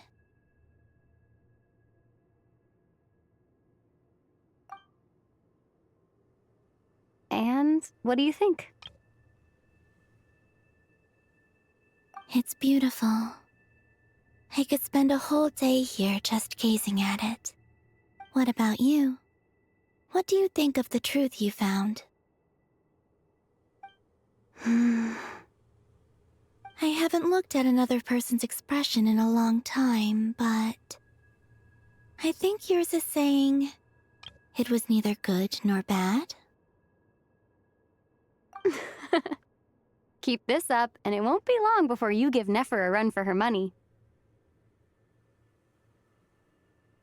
Oh, I don't think that's going to happen. I'm much more used to sensing what's going on around me with Kuvaki. I think I'll save my eyes for seeing special moments I really want to remember. I read the spaceship's flight logs. I always assumed that this was my first time in Tevat. I thought that Ether and I must have been hibernating in space for centuries on end. But the logs show that our spaceship flew over the skies of Tevat once before. A long, long time ago. Flew over? So you didn't land? No. The ship barely came to a stop before flying on again. After that, it continued traveling through space for a long time. Some of the data is corrupted, but I suspect that it kept flying for thousands of years. It was only after that that the ship made a forced landing in Nodcry. When Ether found me, he came from outside the ship. Could this mean that he left the ship long before I did? Maybe even during our first pass over Tevat? Are you alright? Yes. I can feel that the truth is coming together, one small piece at a time. I remember Ether telling me that when he first arrived in Conria, he could not recall the past. So this might be something that even he doesn't know. Here, I made some space for you.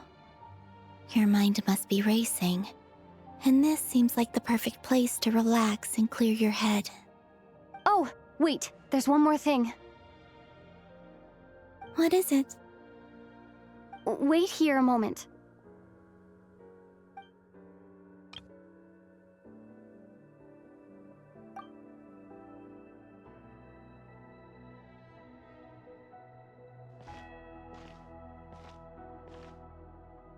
Hey, Columbina.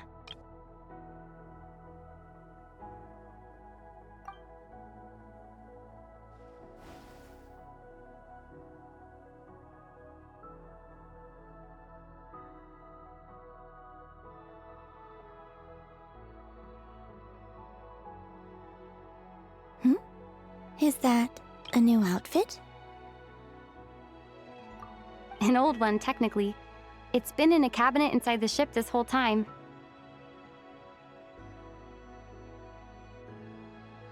It's a matching pair with Ether's. He always liked this set more. Huh. I don't think there's a huge difference. Really?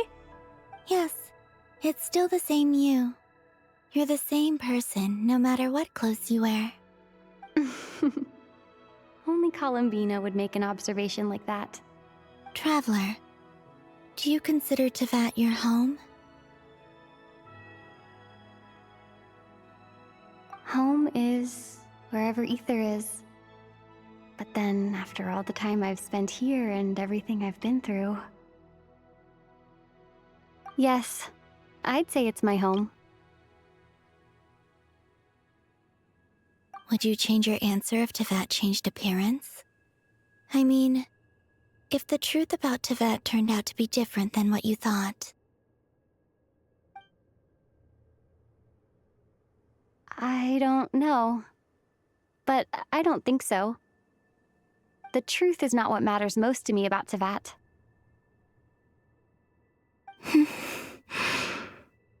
When I was first born, I longed for a home. And when you get something before you're mature enough to understand the world, you just take it at face value. I thought that a home was a transaction. You give me what I want, and I'll do the same for you. But you and your friends taught me what a true home should look like. You never asked for anything, yet you gave so generously to me. That's because your friendship matters to us. It was worth it. In the past, I thought that my birth in Nodcry must have been a mistake. But after journeying to the distant past where the story began, I realized that it was I who chose Nodcry to be my future home. Now, I am glad that I made that choice. I'm sure your friends are just as glad. In fact, I intend to make the same choice today as I did back then. What do you mean? Well, I've given the Eternal Moon's Marrow to Lauma, and the Iridescent Moon's Marrow to Arlecchino. And now, I shall return my Kuvaki to Nodcry again, that it may continue to protect my chosen home. Wait, but what about your body? Oh, are you worried that I'll disappear again? I won't. Not this time. The Frost Moon has now entered the fall sky, and I am the Trilune Goddess. I am only returning to Nodcry the part of me that it needs. I am giving what I can, because my home is worth it. Oh, and I have something for you, too. For me? Yes. Come closer.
What was that?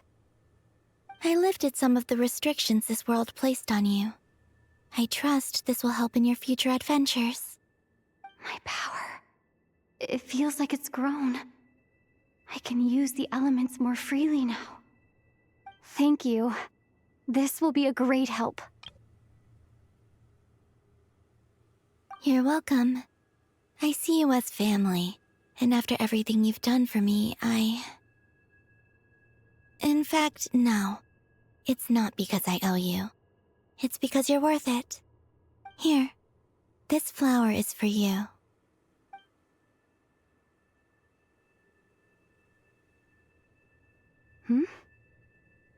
Isn't this a moon prayer blossom? Yes. Don't worry. You will never see these flowers lose their color again. I'm finally discovering the joy of giving. How I wish I'd learned this sooner. Hey, better late than never. What are you thinking about now? Why don't you take a guess? You get 1 shot. I don't think I'll get it in one guess. But I'm sure it's a happy thought. That's kind of a sneaky answer. I can't say you got it wrong. Down into that, the moon seems so far away. I felt it might always lie beyond my reach. But on the moon, everything feels so close by. The haze that once enshrouded the skies has finally been dispersed. I feel like a traveler on a winter's night, starting a new chapter in my tale by the warmth of a bonfire. I don't have a lot of luggage, but I do have a lot of hope for the future. Well, what's next? Next? To start with, I want to stay here just a little longer. After that, let's return home and continue our journey.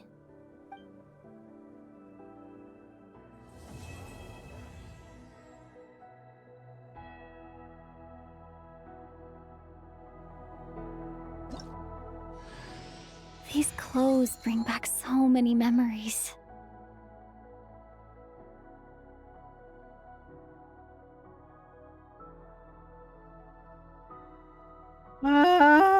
We get a new outfit! It does match Ether's fit, though. I'm guessing Ether has one that matches Lumine's, then. So their clothes truly are meant to, like, oppose one another. So now, if I use this outfit, I could use the weapon she's been using.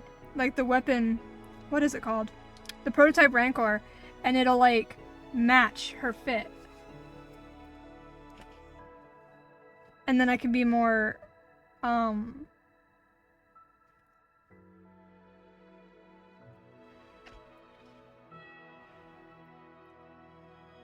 what's the word? I can be more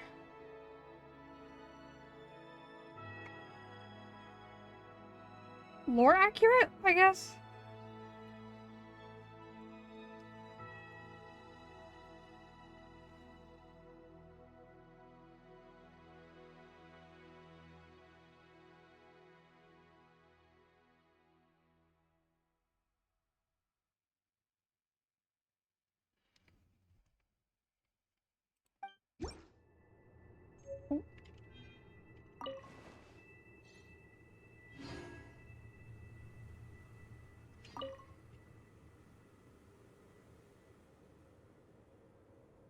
The journey goes on, for you and for me. Like I said, this is not the end. I don't believe there has to be an ending. Could you tell me a little bit about Snezhnaya? Oh, is that your next destination? Most people would probably tell you to pack some warm clothes. But I experience things differently than most people, so I can't know how cold it is. In fact, it is home to quite a wondrous heat source. I think they call it Kreshnik's torch. Every city in Snezhnaya is built around one of those. I sensed the energy it gave off as I was passing by on a railway train. It felt grand and distant. I also recommend the Korolievsky troupe in Snezhnograd. They give performances quite regularly, and entry was free for Harbingers. I liked them a lot. What do you know about the Tsaritsa? Ice cold and sharp. Crystal clear in some ways, yet profoundly unfathomable in others. Like the thick layer of ice on top of a frozen lake. That's just the impression that Tsaritsa gives me. I was never able to glimpse what truly lies beneath that icy exterior. In fact, I don't think the people of Snezhnaya even know what kind of power their god wields. Maybe that's because the Tsaritsa herself has never acknowledged, nor accepted that power. Tell me more about the Fatui. There's Regrator, the Rooster, and the Jester. Between them, they control a lot of what happens in Snezhnaya, but I can never wrap my head around how exactly power is split between them. I just know they are each responsible for many specific domains. I noticed that the Rooster and Regrator often appear to get along on the surface, while working against each other in secret. And theirs is not a friendly rivalry. But I wasn't particularly interested, so I tended to keep my distance. Now that I think about it, the term Mistelton often seemed to come up in connection with Project Stuja. What are your future plans? Once things settle down in Notcry, I'd like to explore the world beyond Snezhnaya. You've told me so many stories about the other places you've been to, and all the friends you've made there. I'm curious to visit those nations and see them for myself. It would also help me learn more about the journey that has made you into the person you are today.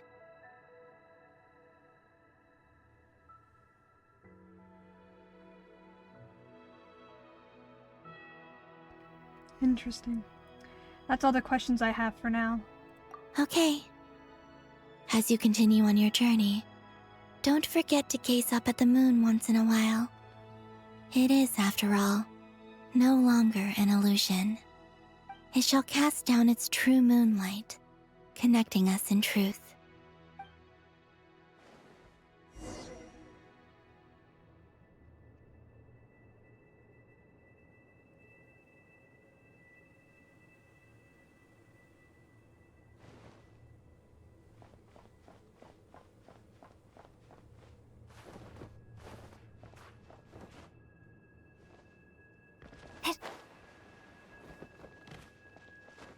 I feel like wind gliders should not really work on the moon, but okay. Should return to that now. Should probably head back.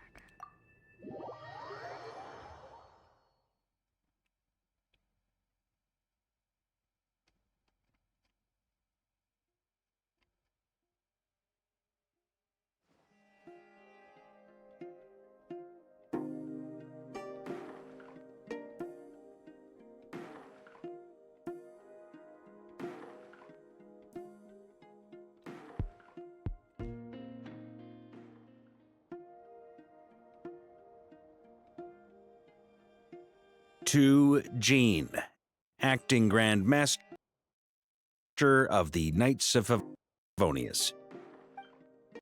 This preamble is such a pain to write.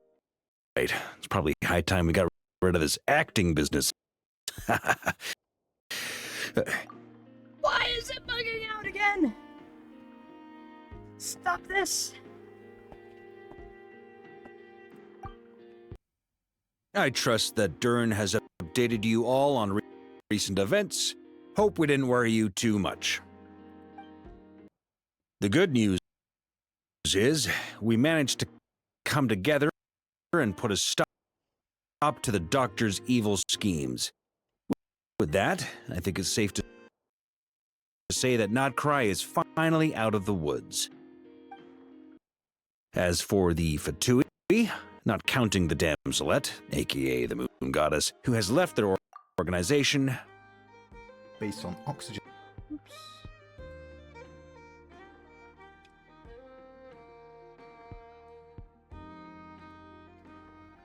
Why are too many things open?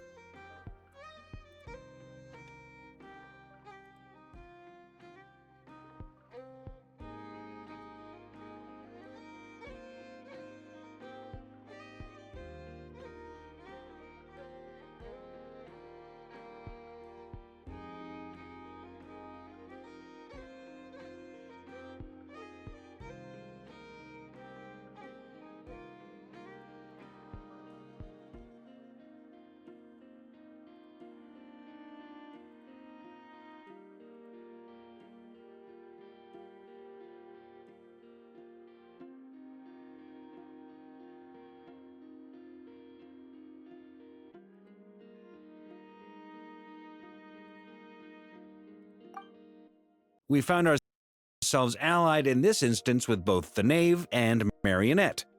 May she rest in peace. As ever, we find ourselves better off for making friends rather than enemies. But until we can ascertain the Tsaritsa's true intentions, the future remains uncertain. In a short while... Wait. How am I meant to surprise everyone if I tell them in the letter that I'm heading home? Well, that would be a huge waste. Okay, got it. I will begin sending the expeditionary team back home in waves. I'm sure they'll be able to answer any questions you still have. I hope they won't gloss over the details of my many heroic deeds, but if they do, I'm sure it'll be because they're just too exhausted from the long journey. I think of Mondstadt daily. Please give everyone my best regards. P.S. The honorary knight went above and beyond this time. Are there any other honors we can give her? I'll leave it with you. P.P.S. Please be extra nice to Klee for the foreseeable future. I cashed in on the last favor that the Hexen Circle owed us, so we need to earn some more goodwill. If there's any serious problems, feel free to stick me in solitary confinement when I get back. I'll do the time for her. Whew. And that, as they say, is all she wrote. End of an era. And with the moon shining down brighter than ever, I think everyone is going to sleep well tonight.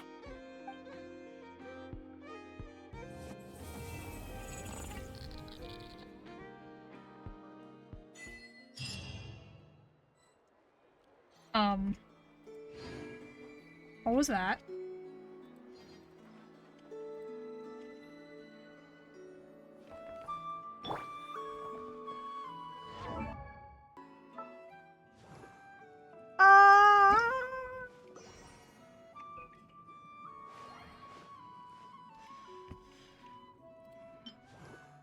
Rising star, as heaven and earth are made anew.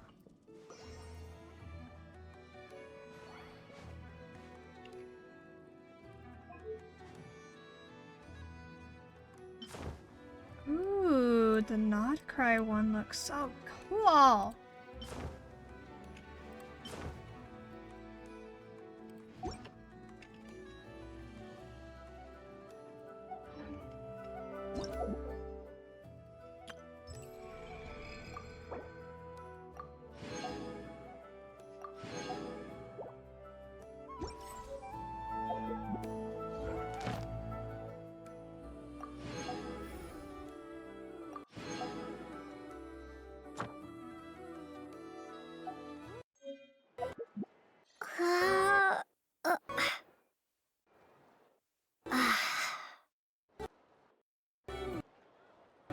Why is my game glitching the fuck out?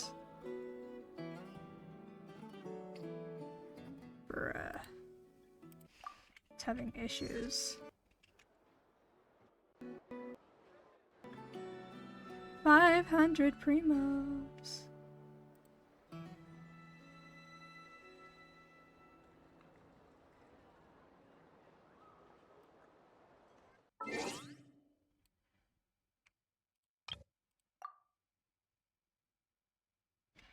Do we now have a new Lumina avatar with her new outfit?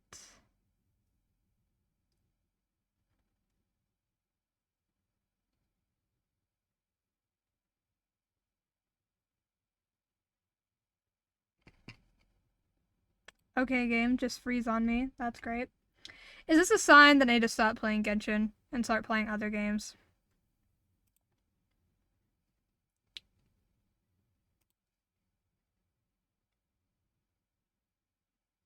I have the spinning wheel of death. Oh god.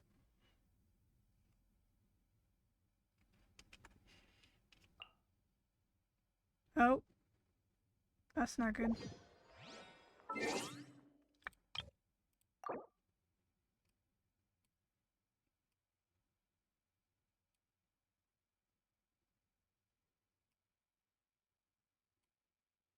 There it is. I'm gonna use it. Oh, it's so pretty! Such a pretty dress.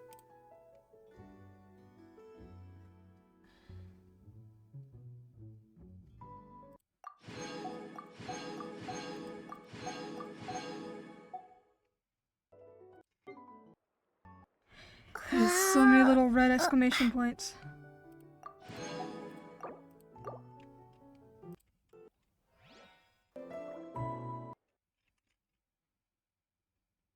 Everything is breaking.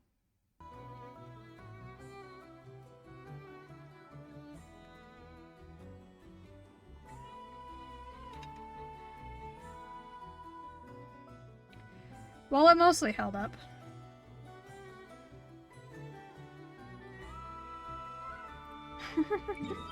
What the fuck?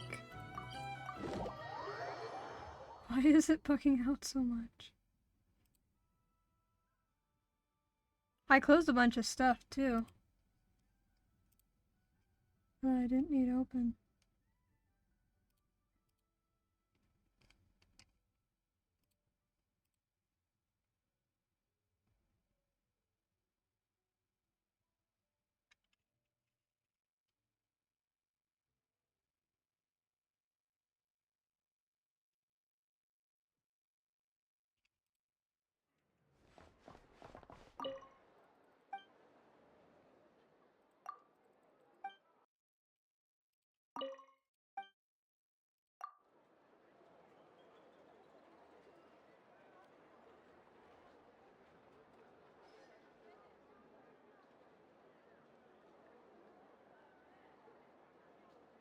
Okay.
It's so delayed. Everyone says there's tons of work. Why is none of it coming?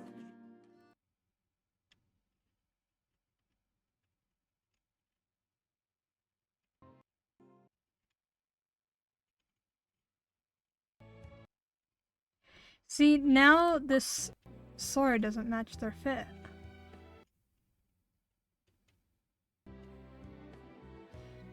But if I were to equip this, for example, now it does. And now she's lore accurate. Here's the question. Does she wear this fit during the cutscenes? Or is she going to be wearing her normal fit during the cutscenes? Like during cutscenes. That is the question. Also, this game is actually dying right now.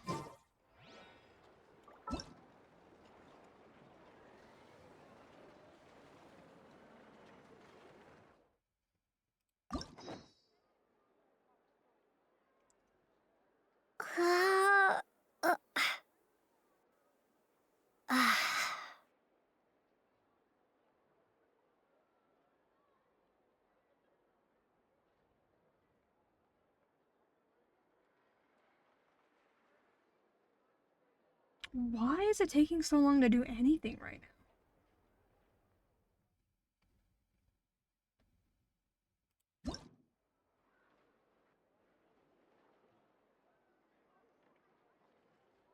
This is so weird.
Okay, it's not gonna work properly because my game is not working properly. We'll just, I guess that's the sign that I need to get off and do something productive. Probably. I don't know what, but I probably should do something productive. Maybe I should go do some work. Jesus, why did it take so long for it to quit? Oh my god. It's breaking.